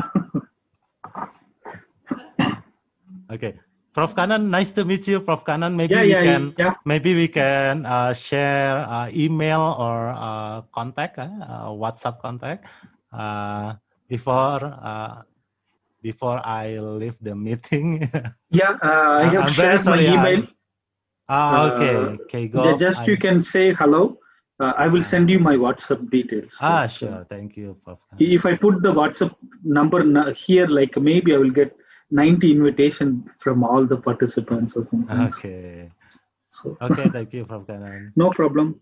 Okay, it was nice presentation, and let's keep in touch. And I think Dr. Yun will come back to you when we get a project or something. Thank you. Before you leave, Dr. Fadil, actually, we would like to say thank you so much again because you would like to join, participate, and become our speaker. And also, thank you so much to Professor Tuhono. Actually, I contact him and I asked him to come, but he said that no, I'm so busy because he is not nice. So, very important person, very busy person, Professor. You too, yes. And then I will introduce you to my future bright professor. He said like that. And we are so lucky today because we get you here. And very interesting topic actually about what you have explained to me about smart city. And because I'm also one of a person who like to involved in Prof. Suhono work about the smart city. And I agree with you that actually smart city is not only a solution. I know ICT is not only solution for this waste management because we have three things which need to be considered. This is, I agree with you. things. It includes cost sensor and also equator and network, and also the connectivity, and also the most important thing here is the people and also the process. And these three things actually really need to be integrated, because if we miss one of them, I think that yes, we can achieve what we want to achieve. Our dream is the sustainable community, sustainable waste management, and also of course sustainable and smart city, what we want to achieve. Okay, I know that you have limited time, Dr. Fadil, but again, thank you so much, and I would like to contact with you, and then I hope that we could have communication in advance, and inshallah I will say thank you so much to Professor Hono, and thank you so much for IBB. Hope we can have a future collaboration again in next few months and also next few years. Thank you, Bu Yun. I would like to say to you and to all participants. And also, we have also Professor Kanan here, but Dr. Fadil, if you want to stay, then we most welcome, because I think that you still have 30 minutes left before your class and your lecture. Yeah, I will stay. I will. I want to listen Professor Kanan presentation, but maybe in 10 minutes I will leave the meetings. I'm sorry, I cannot. I can finish my presentation in 10 minutes. Okay, okay. Professor. Okay, yeah. Thank you, Pak Fadil, thank you, Prof. Kanan, and also Ibu Yun. And then because we have to move on, and then to the last but the best one, our regular Professor Kanan Govindan. And then I already almost memorized all of your CV, but I will read it back again. Professor, no need. Like already you read 2 times, so people know about me. Really? Okay. I yeah. Promote you to the new participant here, Prof. Oh, okay. So you can spend few minutes. Not. Okay, I will be quick. Don't worry. Yeah, I won't read your 17 pages CV. Don't worry. No. Professor Dr. Kanan Govindan, Professor and Head Center for Sustainable Supply Chain Engineering, Department of Technology and Innovation, University of Southern Denmark. So he's taken his PhD in National Institute of Technology, Ghent University Supply Chain Management, Master of Engineering, Baratier University, and Bachelor of Engineering in Madurai Kamarajar University. So Professor Kanan is also a professor in Department of Business Economics. Before, he's a professor in Center Head in Center of Sustainable Supply Chain Engineering. He got highly cited researchers in 2018. I always highlight it there, sir, every time I read your CV. And then received the 2018 Most Cited Paper Award, received 2018 Best Paper Award as well. And then he also editor-in-chief in International Journal of Business Performance and Supply Chain Modeling. So the students who join us here, so you meet the editor-in-chief of the Business Performance and Supply Chain Management directly here. So maybe you can keep up with him after this. He's got more than 50 invited international keynote and plenary talks and guest lectures. That's a lot of number of the invited international keynotes there. Should I read all of the HI index and total citation, and then I will spend like 2 hours here. Okay, thank you so much for all participants still joining us. And then this presentation must be very interesting to listen. So Professor Kanan, the time is yours, sir. Thank you. Thank you for the whole team from UMM for organizing this world-class professorship program for 2020. And I also thank the other speakers for today's seminar from Malaysia and then from ITB. It was really interesting, but I'm not more into the technical one. So maybe Dr. Yun, she's more into this technical aspects, but I'm more into the industrial engineering or supply chain aspects. And yeah, so when I was given the seminar title for today's talk, I was told that, okay, smart supply chain or sustainable supply chain things.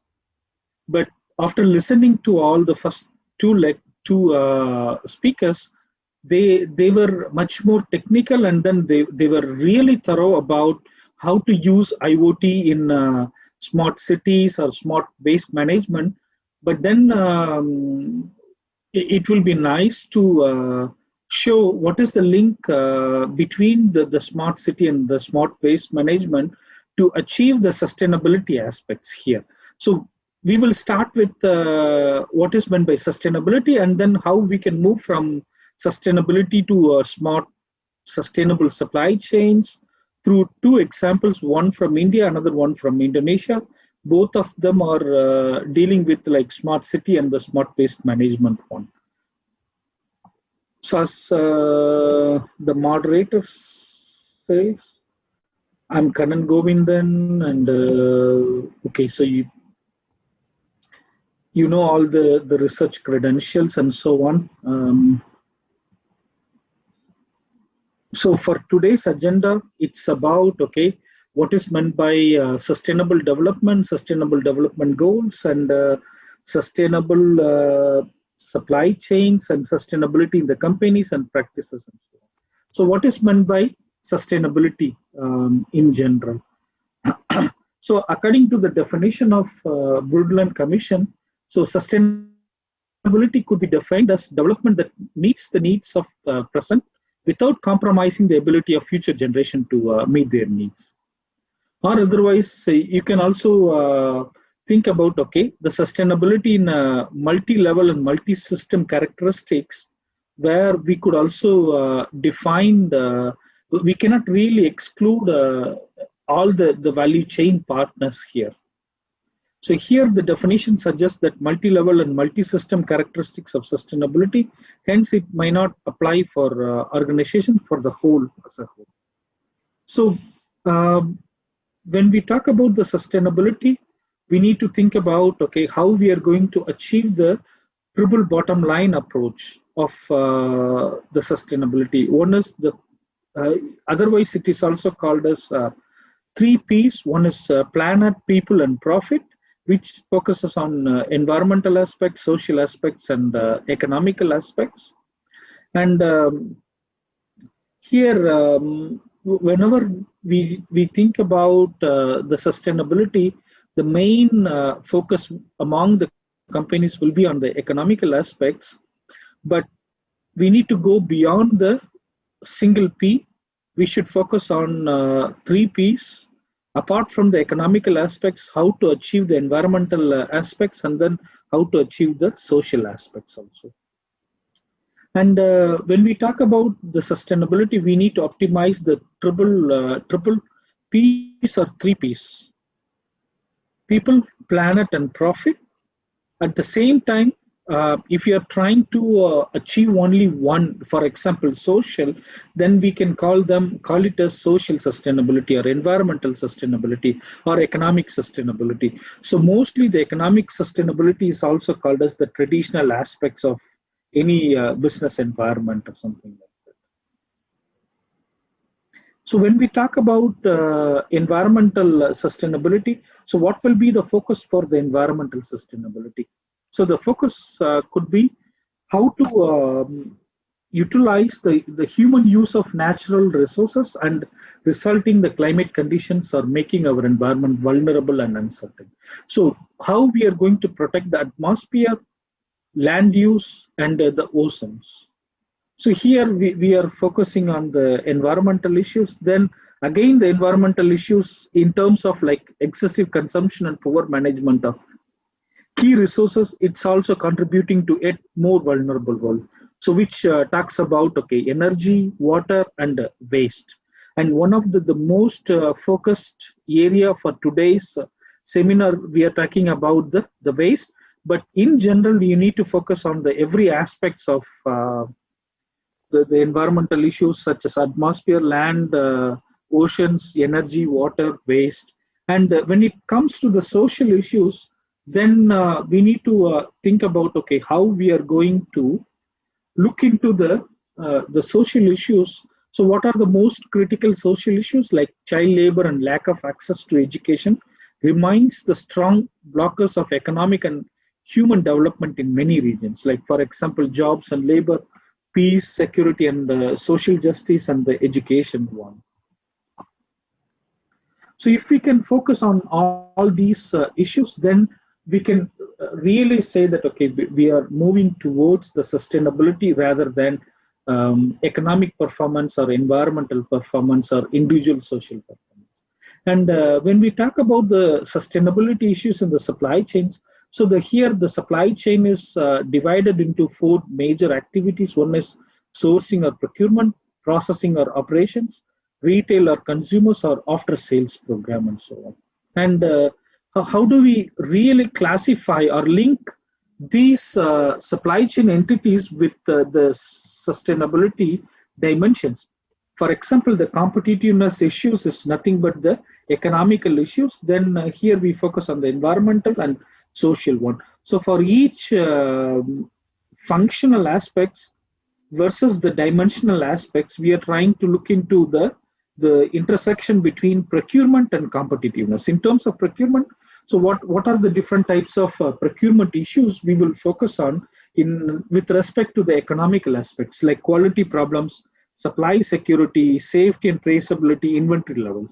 And when it comes to the environmental one, with respect to the sourcing, and when you buy something, okay, what is the use of chemicals in that particular raw materials or products, or what is the use of natural resources? What about the waste and packaging types used there? And is it a local supply or is it a global supplier? And what type of transportation mode is used in terms of like buying the products and so on? Then when it comes to the social aspects, then we can also think about, okay, are we really following the labor standards when we procure the products from the emerging economies or underdeveloped countries, whether they have used some kind of child labors, or whether they have paid the wages properly, whether they have utilized the labor in accordance to the national policies or the rules and regulations, like fair compensation, gender equality, health and safety, and so on. Likewise, we have different types of functions, and then respective environmental and social and economic dimensions. So here, this is how you can really focus on the whole sustainability aspects in a entire supply chains. And so when we talk about sustainability and then you move or integrate the sustainability into the supply chains, why do we really need to do that one? So in order to achieve economical dimensions or economical performances or environmental performances or social, but nowadays everyone is talking about United Nations Sustainable Development Goals. So we can also really touch upon what are the different types of goals we can achieve based on what type of solutions you are providing to the city level or to the region level or to the country level. And when we talk about the sustainable development goals, these sustainable development goals emerged from 8 Millennium Development Goals. So previously it's called as Millennium Development Goals, and which consist of 8, and then it was transformed into 17 Sustainable Development Goals. So this is the difference between the Millennium Development Goals and the Sustainable Development Goals. In the Millennium Goals, like we had 8 goals, 18 targets, 48 indicators, and the time frame for adapting this one was 2000 to 2015. And in terms of Sustainable Development Goals, there were 17 goals, 169 indicators and 169 targets and 230 indicators, and it was developed with the time frame of 2016 to 2033. And then when it comes to the Millennium Development Goals, what is the target that was fixed for the entire things? It was like 50% achievement target. But here in the Sustainable Development Goals, we need to achieve 100%. And in terms of Millennium Development Goals, it's a top-down approach. Like you will be forced to do everything from the topmost level. And here it is a bottom-up approach. SDGs were agreed upon through an inclusive participating process involved through over 70 countries or something. And in terms of like operated exclusively focused on developed countries, aiding underdeveloped and developing countries. Here, operates inclusively involves all countries, including the developed countries, developing countries, and underdeveloped countries, and so on. Target is like developing and the least developed countries. But here in the SDGs, the target is like everyone is talking about the Sustainable Development Goals. And as I said, like we have 17 Sustainable Development Goals, and we have the descriptions and all those things here. And you can also choose, like whenever you try to come up with the projects, and you can say that, okay, my project is going to deal with achieving some of the development goals and so on. It could also be like, you can say that, okay, the smart waste management that will try to promote some good health conditions for the people or worker. And then it can also say that, okay, we are going to really make use of the goal number 11, 12, and so on. And when we look into the sustainable supply chains, and we need to think about, okay, we need to really look into the sustainable operations management also. So the supply chain management focuses on one particular aspects, but the operations management that focuses on the whole value chain. And when we look into the supply chain management, the transition, initially it started with the traditional supply chain management, which has the focus of economical perspective. Then it moved to the green, which focuses on the environmental one. And then with respect to the sustainable supply chain, it focused on all the three dimensions, which is like economical, environmental, and social. So already we have seen enough information about this, all the three transition in the previous lectures also. And when we talk about, okay, integrating TBL in supply chains, here, so this is your whole supply chains. You can try to integrate the triple bottom line. For example, it could be the people, planet, and profit in order to maximize the triple bottom line. So, and in terms of like sustainability, why should companies should care about the sustainability? For example, assuming a company is governed strictly by a principle of financial optimization, also assumes that this can be done unambiguously, but this is not the case. Like when you look into the specific case for a company, let's take a small example. If you have an apple tree, you might cut it for wood, rent it to somebody through an annual action, or pick apples yourself to sell on the market. The first activity will give you the quickest return. The last activity will probably yield the highest return in the long run, as the harvester will probably take care that the tree will remain in good shape and no actions have to be organized. So here you really looked into beyond the economical aspects, you are also looking into environmental and the social one. And when we look into the sustainability one, we will also look into the return on sustainable investments. So when we look into the return on sustainable investment, so this economical value creation for the business in terms of like product performance and product cost.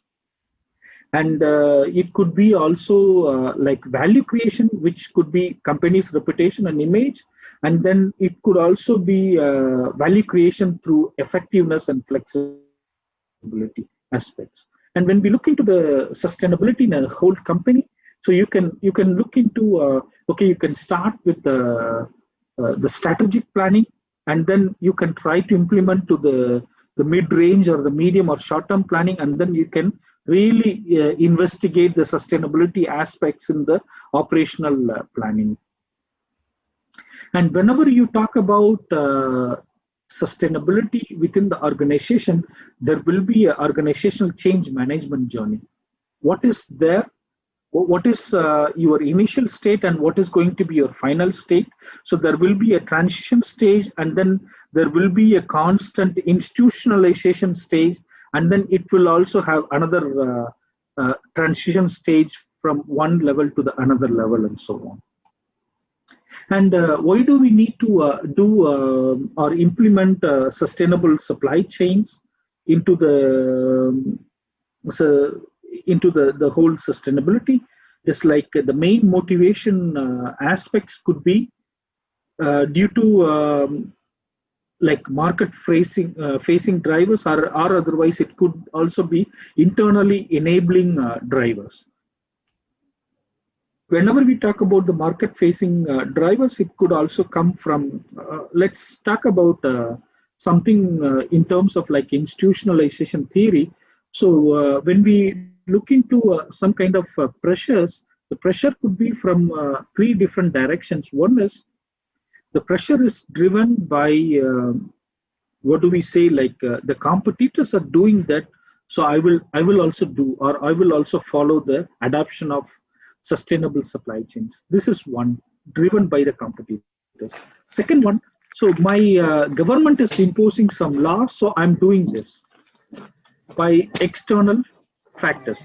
Then the third one is like a voluntary basis, like I'm doing this voluntarily in order to achieve some brand image for me or something. So when we look into the market facing drivers, it could also be like international political pressures, environmental and social groups, or legal and regulatory demands, alternative trade organization, customer demands, and media, and so on.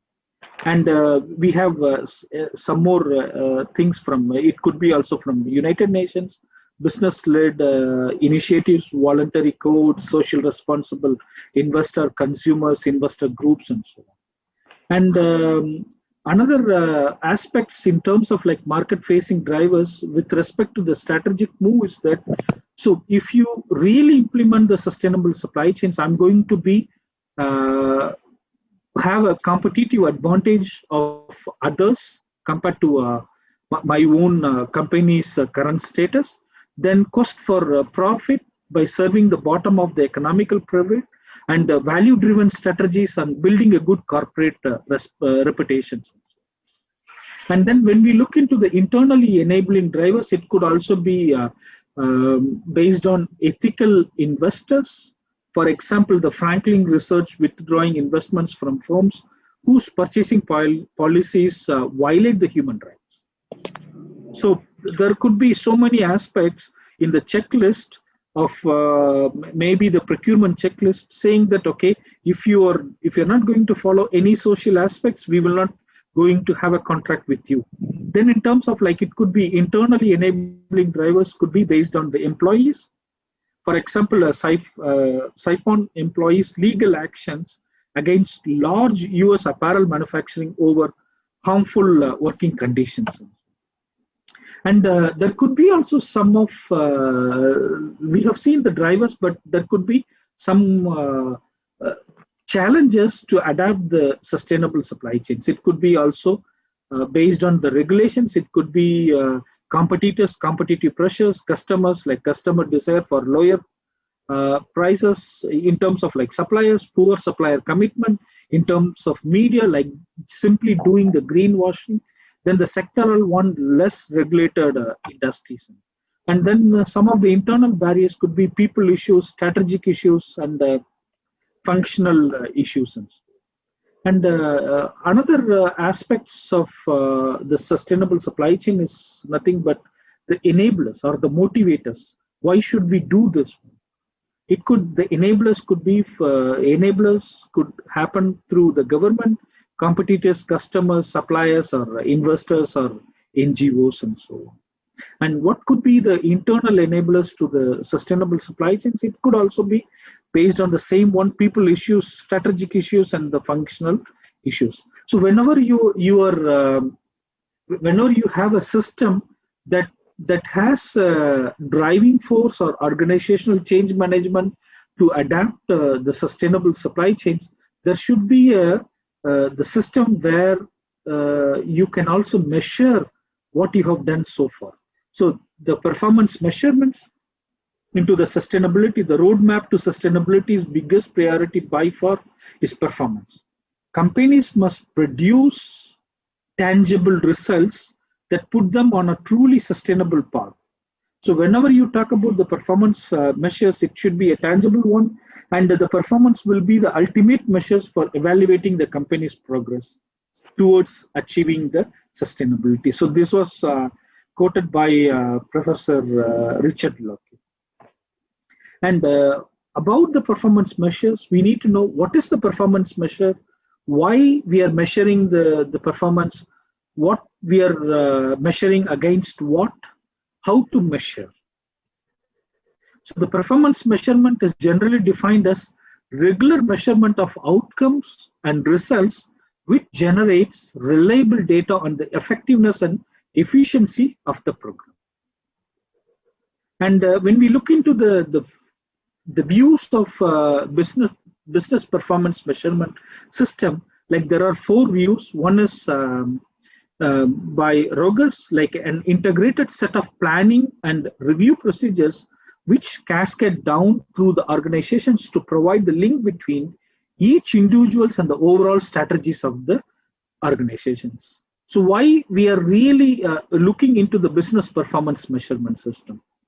So likewise, we have the strategic performance system that translate the business strategies into deliverable results, which combines financial, strategic, and operating measures to gauge how well a company meets its targets.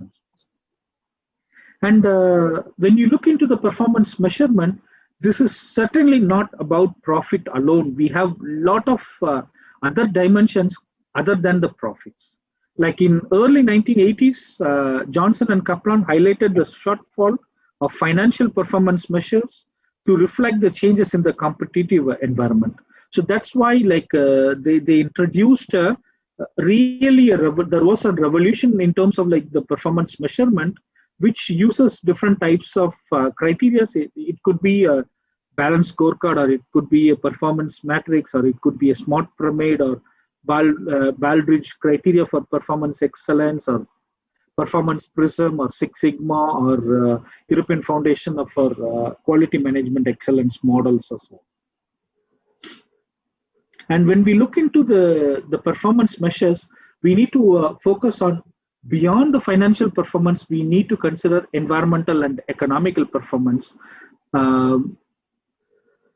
So here we have few examples about dealing with environmental, economic, and social aspects. And what could be the driving measures for the sustainability performance? So the drivers for measuring the sustainability performance, it could be increased demand from multiple stakeholders. So the multiple stakeholders, they demand different types of performance measurements. It could come from shareholders, customers, community, suppliers, or investment community, or otherwise it could be also based on increased visibility of sustainable supply chain activities, or otherwise aligning the supply chain goals and performance with corporate performance. It could be also monitor, review, and adjust your goals. Then it's also due to the transparency and legitimacy of the whole supply chains. And when we look into the framework for supply chain performance, sustainable supply chain performance, you have different players, and then you have characteristics, economic, environmental, social, and you can also add a few more. Then what type of indicators we are going to use it to measure the economic focus, environmental, social, and so on. Then what is going to be our performance measures. Then so far we have seen how the transition happens between sustainability to sustainable supply chains. Now I'm going to show you small applications of IoT within the smart management system. So the first one is how this Internet of Things adoption barriers of smart cities waste management in the Indian context. So this paper was published in Journal of Cleaner Production. So if anyone needs the copy of the paper, just you can write an email. So here we looked into what type of barriers that will happen if we try to use the Internet of Things for the smart cities application, smart cities waste management applications. So here we have identified like 15 barriers and then looked into the usage of Internet of Things for the smart city. So smart city, here we looked into smart communities, smart transportation, smart healthcare, and smart energy. And these are all the different types of barriers we have used in the study, like 15 barriers. And we try to analyze the barriers using the multi-criteria decision-make technique, where we looked into the interdependencies of different barriers and which barrier influenced the other barriers a lot and so on. So this is the outcome. So the base of this whole model is lack of regulatory norms, which is which influences the inadequate internet connectivity. Then lack of standardization, and then which also looked into the IT infrastructure, lack of infrastructure, and then lack of technical knowledge among the planners and so on. So this is one of the outcome where we looked into the barrier analysis for the implementation of IoTs. Then the second application is based on the Industry 4.0 for a sustainable circular economy, looking into the smart waste management system and how we achieved sustainable development goals also. So this is the framework which we used for the smart waste management system. So here we looked into the 4 different main dimensions: governance, economy, environment, and society, where we pulled everyone together for creating a smart waste management system. And when you look into the smart waste management system, when you have a use phase, you try to collect the materials, and then waste sorting and technical material recovery, biological material recovery, and energy recovery, disposal, and it goes. And here we looked into how these ICTs and IoTs could be used in order to have the transition from the traditional waste management system to the smart waste management system. And we have also looked into the 5 dimensions in order to measure the maturityness of different places or the regions where we looked into the smart waste management system.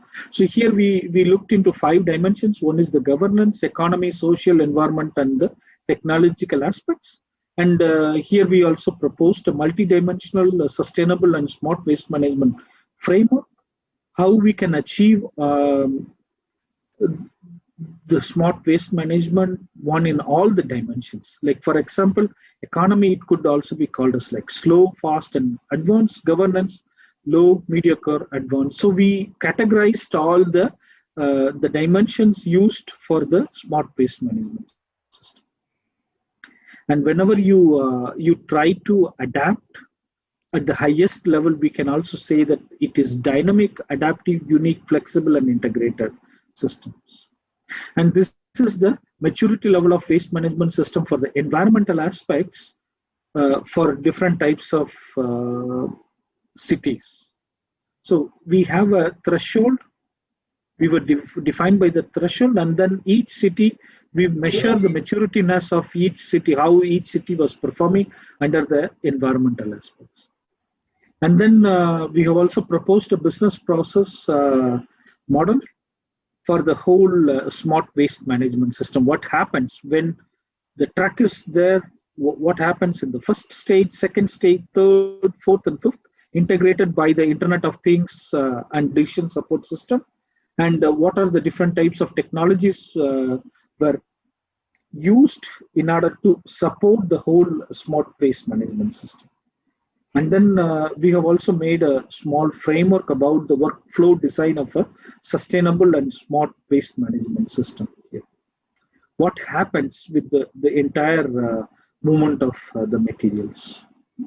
And then we also looked into a different dimension, how this study has contributed to achieve the SDGs. So here we achieved like 5 SDGs. One is the SDG number 3. We achieved based on this proposed smart waste management system, sustainable and smart waste management system.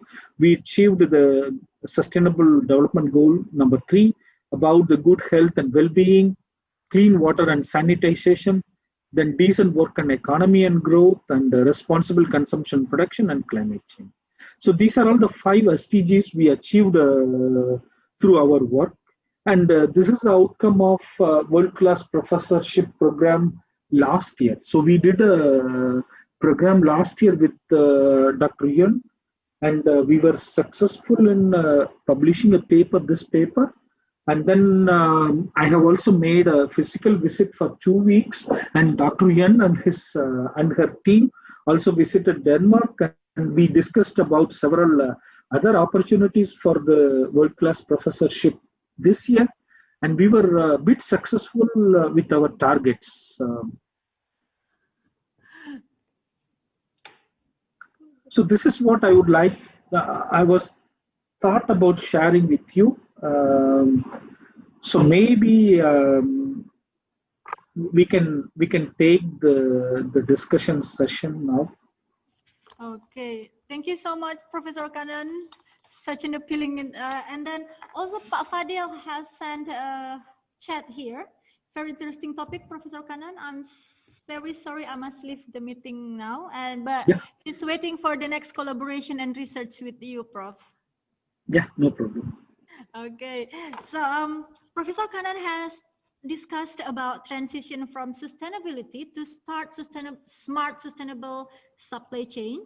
He also discussed how the MDGs turn into SDGs, how sustainable operation management turn into sustainable supply chains management. Professor Kanan also talk about market-facing drivers. There are several, the business stakeholders, also internal and external. And the last, he also discussed about the challenges in smart supply chain management. Okay, so Prof, I think because this is we've been here for 3 hours, I think the participants quite tired, but apparently there are quite some questions for you as well. Thank you so much for all participants for chatting your questions. I'm going to start. You want me to ask all the questions directly or one by one, sir? Yeah, you can ask. Okay, so this is the first question asking about the smart supply chain management. He asked about, yes, we know it is important and we know that's effect for us. Can you please tell me, oh yes, he mentioned me. Can you please tell me what is the big steps that we have to take immediately for this one? And then the second question is asking about, oh, this is a business point of view, sir. Yeah, can I finish the first question? Okay, yes. So the first step is like, are you ready for the transition? You may be looking into, okay, moving from supply chain into the smart supply chains. What is the level? So you need to do a maturity level. Are you ready for doing this transition? And then what is your maturity level? Are you in the zeroth state? Are you already doing something with the help of like the basic internet industrial IoTs or sensors or something? So industry 4.0 technologies, and are you aware of those technologies, or you have not done anything about industry 4.0 technologies so far? So you need to look into the readiness, and then you need to look into the maturityness if you really want to move forward. Okay, Thank you. So Professor Kanan mentioned about the readiness level of first, sir, and then how is the transition will be taken a very important part in here to move into supply chains to sustainable smart supply chains management. And then the second question asking about the management point of view, sir. She's asking about the Six Sigma because she is actually come from economic department. So she's asking, I know Six Sigma in my lecturer, and then is it the same with the Six Sigma in supply chains management like that? Six Sigma is always the same wherever it could be, but the application could be, okay, so for what reasons I'm going to use the Six Sigma? It could be for a procurement of products, or it could be the products you are producing it, or otherwise it could be the products you are delivering it. So it's almost the same concept in which context you are using the Six Sigma. It could be for procurement, it could be for manufacturing, or distribution, or warehousing, or logistics, and so on. Okay. You know apa sih so? Yeah, I believe so because in management,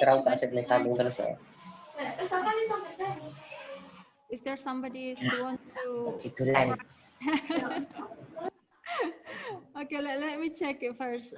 For the other participants, want to maksudnya beruang dia untuk tujuh nih, ask pengurusak question, demo mas mikau seraka pela tujuh.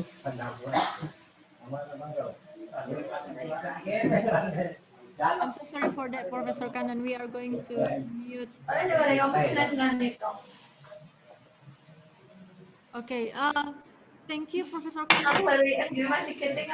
Maybe you want to add something for the discussion about the supply chain, smart supply chain management with Professor Kanan.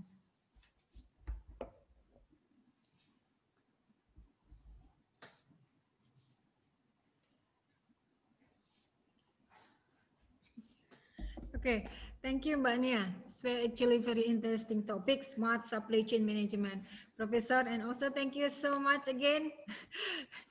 And it's my great honor to have you here. Yes, I actually agree that we should actually need to learn more about how to work or how to apply this smart supply chain management actually, because we can adopt this smart supply chain management in waste management, which we are going to work together in our future project.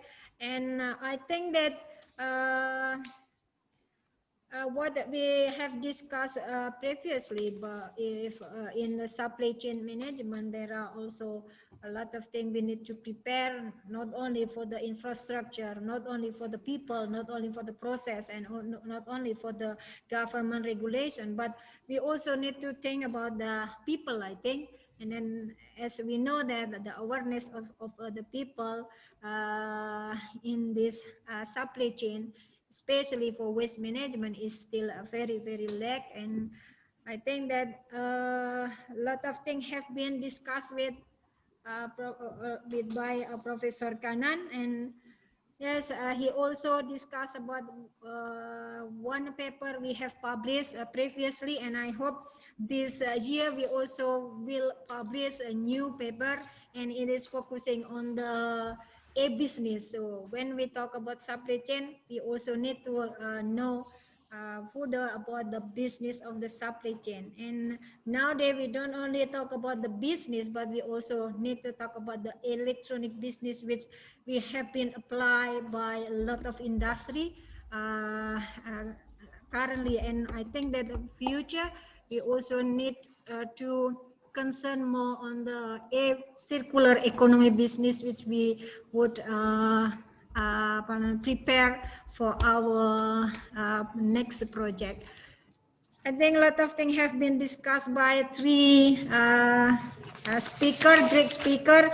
First is also from Professor Madiha Mohsaudi, and also from Dr. Fadil, and also Professor Kanan. They are talking about from this ICT perspective and also IoT perspective, and also Professor Kanan gave a more explanation and concern on the sustainability and also for the smart supply chain management. I think that we should work together to have a future, a better life, not only for the economic, I guess, but also for the social and also environmental aspect. And one more thing, I would like to thank so much to all participants who still attend this seminar, and also to all team, and also to Bu Nia. She is a great and beautiful moderator. She always support me a lot. And also, especially to Professor Kanan, thank you again. I hope that to see you. To see you, and, yeah. And I would learn more from you to be a great professor like you. Yes. You are actually a current, future, and a dream professor, which I would like to achieve. Thank you so much. Yeah, thank you. Thank you. Okay. Okay. Okay, bye. Yeah. Okay. Thank you, Professor Kanan. And before we continue to another session, I would like to say I'm really happy to get your, if you want to share your paper, what you mentioned before. Dr. Yunus having the paper. The other one. So, you yeah, saw okay, sir. Yeah. I can send you. One. I will send the paper to Dr. Yen. Indeed, you mentioned several. No, I will do it now. Okay, thank you so much. Because that's kind of appealing to read. I only read it what is the abstract here in the internet, and then it's so nice. I think it's great to read it through all of them. Can you please share it? And then I think all the participants also can It's already with Dr. Yen. So. Okay, and then don't forget one more thing, Professor Kanan. Please share your presentation slides. Yeah. Yes, please do share it, because there's a lot of students actually attend today, and most of them are taking the supply chains. If they're taking the management, they have supply chains management, and then we believe it's so important to them. Yeah, no problem. Okay, thank you so much. And then for all participants, you will get Professor Madiha and Pak Fadil PPT as well. We will give you the link for that one. Thank you, Professor Kanan. We are going to move to the last presenter for today. Okay, and then for Ibu Yun. And then I have to read the CV first. Oh, no, okay. I actually have remembered the CV of Ibu Yun as well. And then everyone here also know Ibu Yun very well. So we will just move directly to Ibu Yun. Ibu Yun, the time is yours.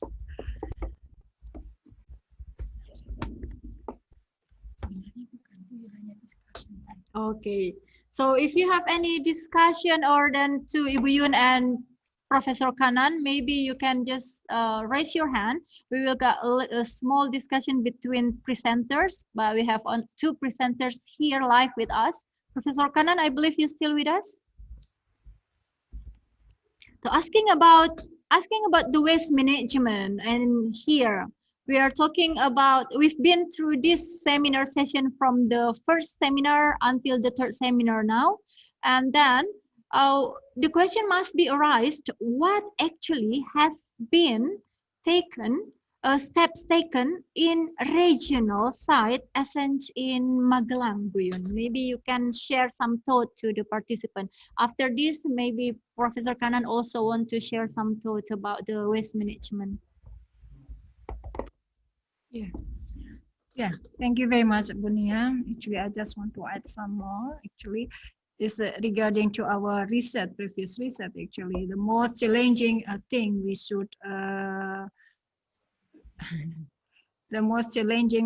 should consider is how we can educate the person or people, community, and then awareness.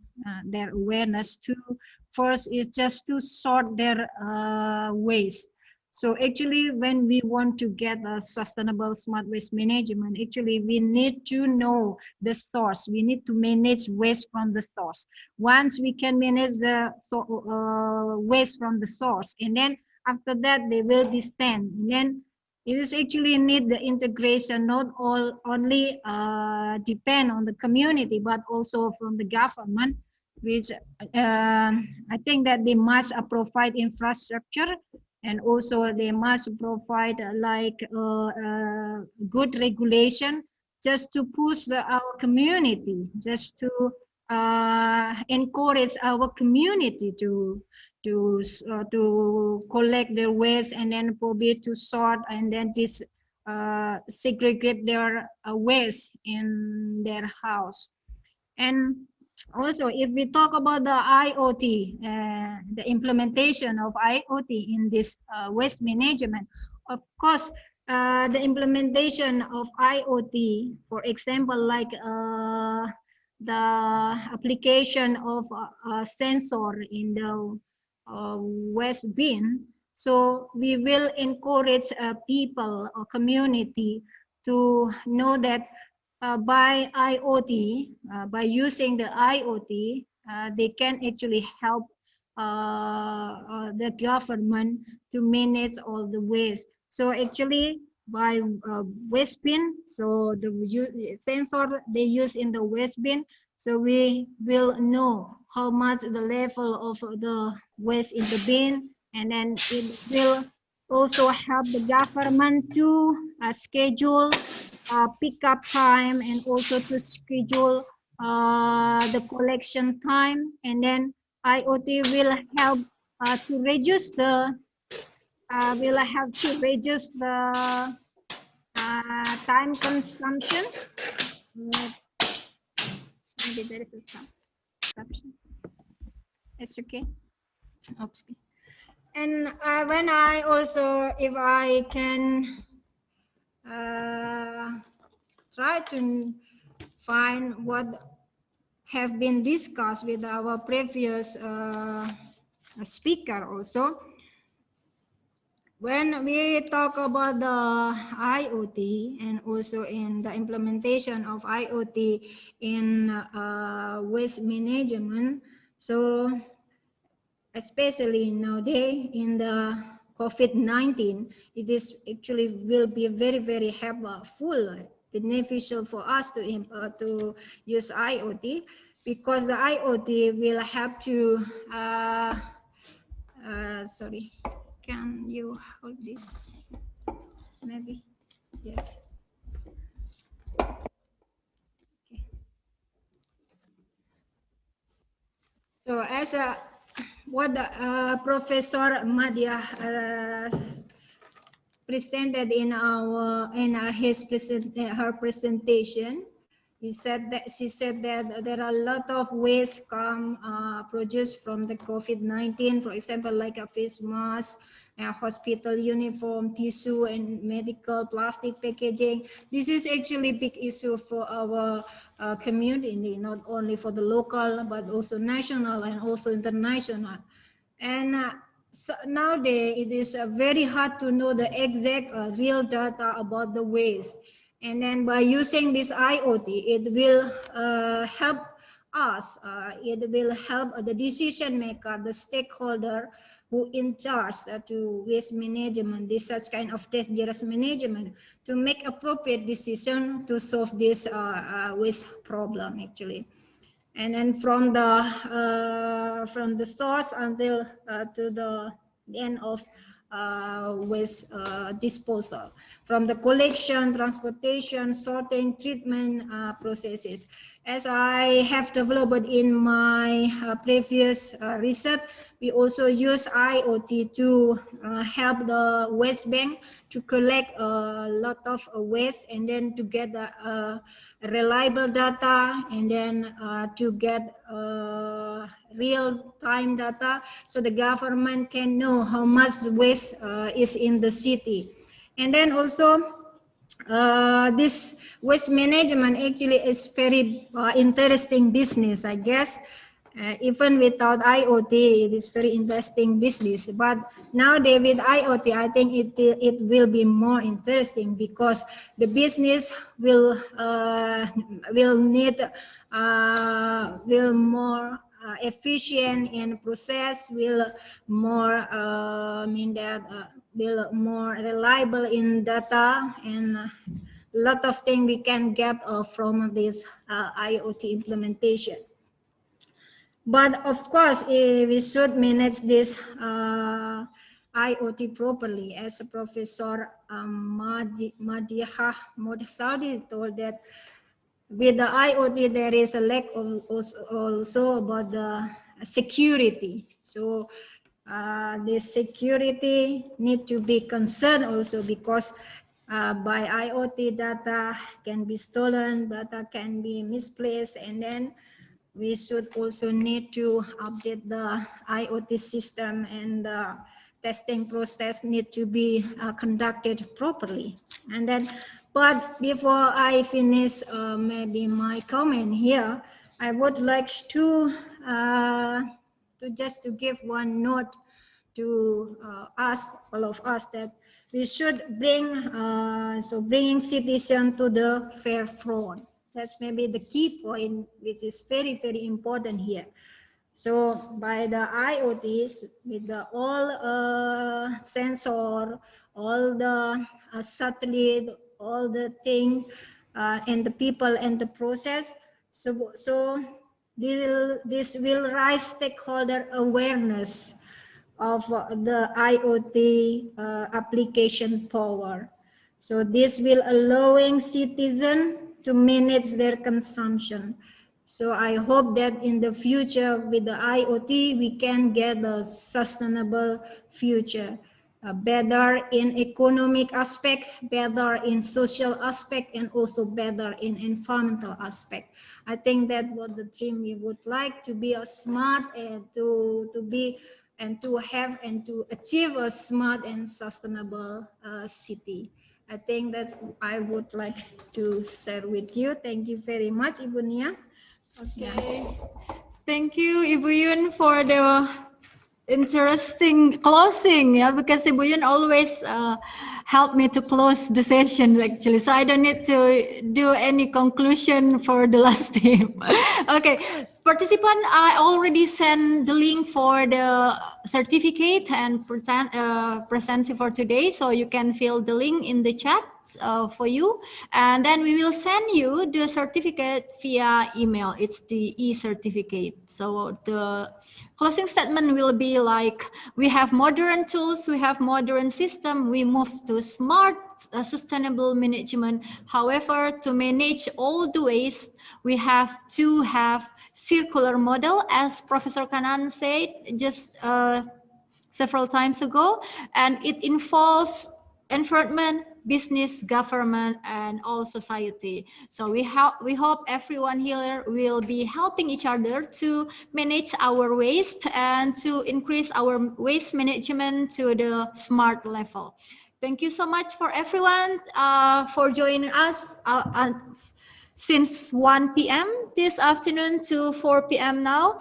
Thank you, Professor Kanan, to still be with us every time our seminar held. And thank you so much, Ibu Yun Arifatul Fatima, for inviting me, and then also for entrusting me to be the moderator of today's seminar session. So for all participants, don't you worry, there will be one last session for the seminar.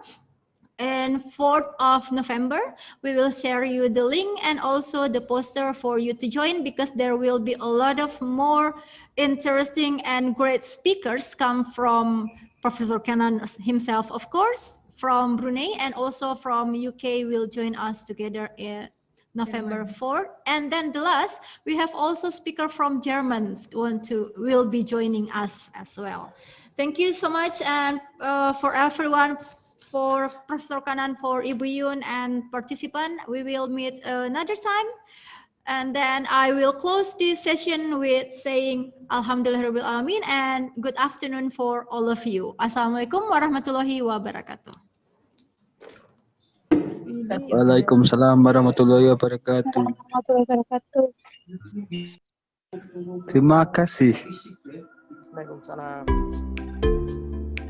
Fakultas Teknik Universitas Muhammadiyah Magelang didirikan pada tahun akademik 1982-1983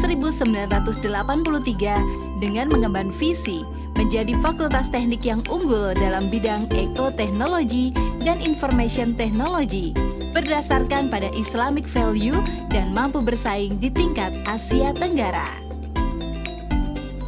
Fakultas Teknik Universitas Muhammadiyah Magelang mengembangkan kompetensi mahasiswa melalui sistem pendidikan yang mengacu pada ASEAN Qualification Reference Framework, International Qualification Framework, dengan melaksanakan sistem penjaminan mutu akademik dan administrasi di lingkungan fakultas.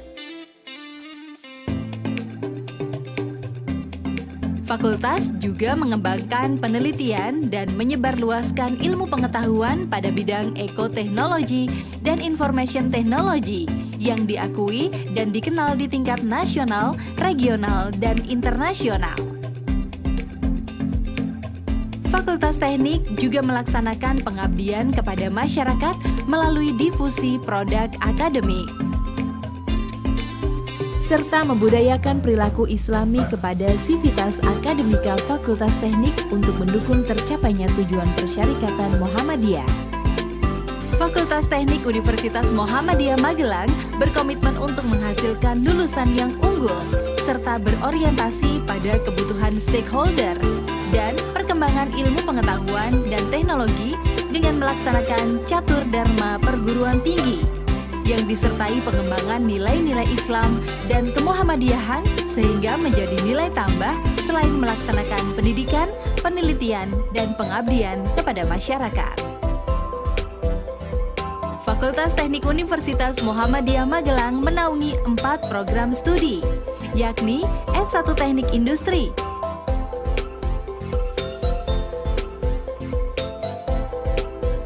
S1 dan D3 Teknik Informatika,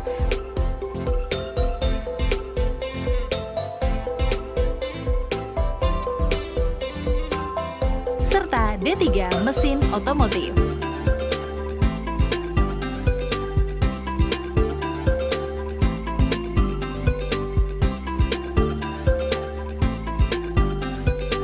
Fakultas Teknik Universitas Muhammadiyah Magelang berkomitmen untuk memajukan program studi S1 Teknik Industri, S1 Teknik Informatika, D3 Teknik Otomotif, dan D3 Teknik Informatika melalui 1. Perbaikan pembelajaran dengan mengacu pada kurikulum berbasis kompetensi dan mengacu pada standar nasional pendidikan tinggi. Yang kedua, komitmen Fakultas Teknik adalah peningkatan kuantitas dan kualitas dosen pengajar melalui studi lanjut dosen di dalam negeri dan di luar negeri. Komitmen yang ketiga adalah peningkatan kualitas publikasi, penelitian, dan pengabdian masyarakat melalui pendanaan penelitian unggulan perguruan tinggi, Insinas, PRPI, dan hibah internasional. Komitmen Fakultas Teknik yang keempat adalah penguatan kerjasama dalam lingkup nasional dan internasional untuk mensupport proses pembelajaran penelitian pengabdian masyarakat. Dan komitmen yang terakhir adalah peningkatan keterlibatan dosen dan mahasiswa dalam kegiatan persyarikatan Muhammadiyah. Untuk mendukung proses belajar mengajar di Fakultas Teknik Universitas Muhammadiyah Magelang dilengkapi beberapa fasilitas, ruang-ruang kuliah yang kondusif, laboratorium yang memadai, anjungan internet dengan koneksi yang cepat, hotspot area, masjid, perpustakaan, komunitas peminatan mahasiswa. Selain itu, penjaminan mutu di lingkungan Fakultas Teknik berorientasi pada terpuaskannya stakeholder internal dan stakeholder eksternal melalui siklus penjaminan mutu, perencanaan, pelaksanaan, evaluasi, pengendalian, dan peningkatan mutu program studi yang dilakukan oleh dekan, ketua program studi, tenaga pendidik. Fakultas Teknik bekerjasama dengan gugus kendali mutu fakultas yang memiliki garis koordinasi dengan Badan Penjaminan Mutu Universitas. Fakultas Teknik Universitas Muhammadiyah Magelang berkomitmen untuk memajukan program studi S1 Teknik Industri, S1 Teknik Informatika, D3 Teknik Otomotif, dan D3 Teknik Informatika melalui perbaikan pembelajaran dengan mengacu pada kurikulum berbasis kompetensi dan mengacu pada standar nasional pendidikan tinggi. Selain itu, Fakultas Teknik Universitas Muhammadiyah Magelang juga berkomitmen untuk meningkatkan kuantitas dan kualitas dosen pengajar melalui studi lanjut dosen di dalam negeri dan di luar negeri. Bersama Fakultas Teknik Universitas Muhammadiyah Magelang, unggul dan islami.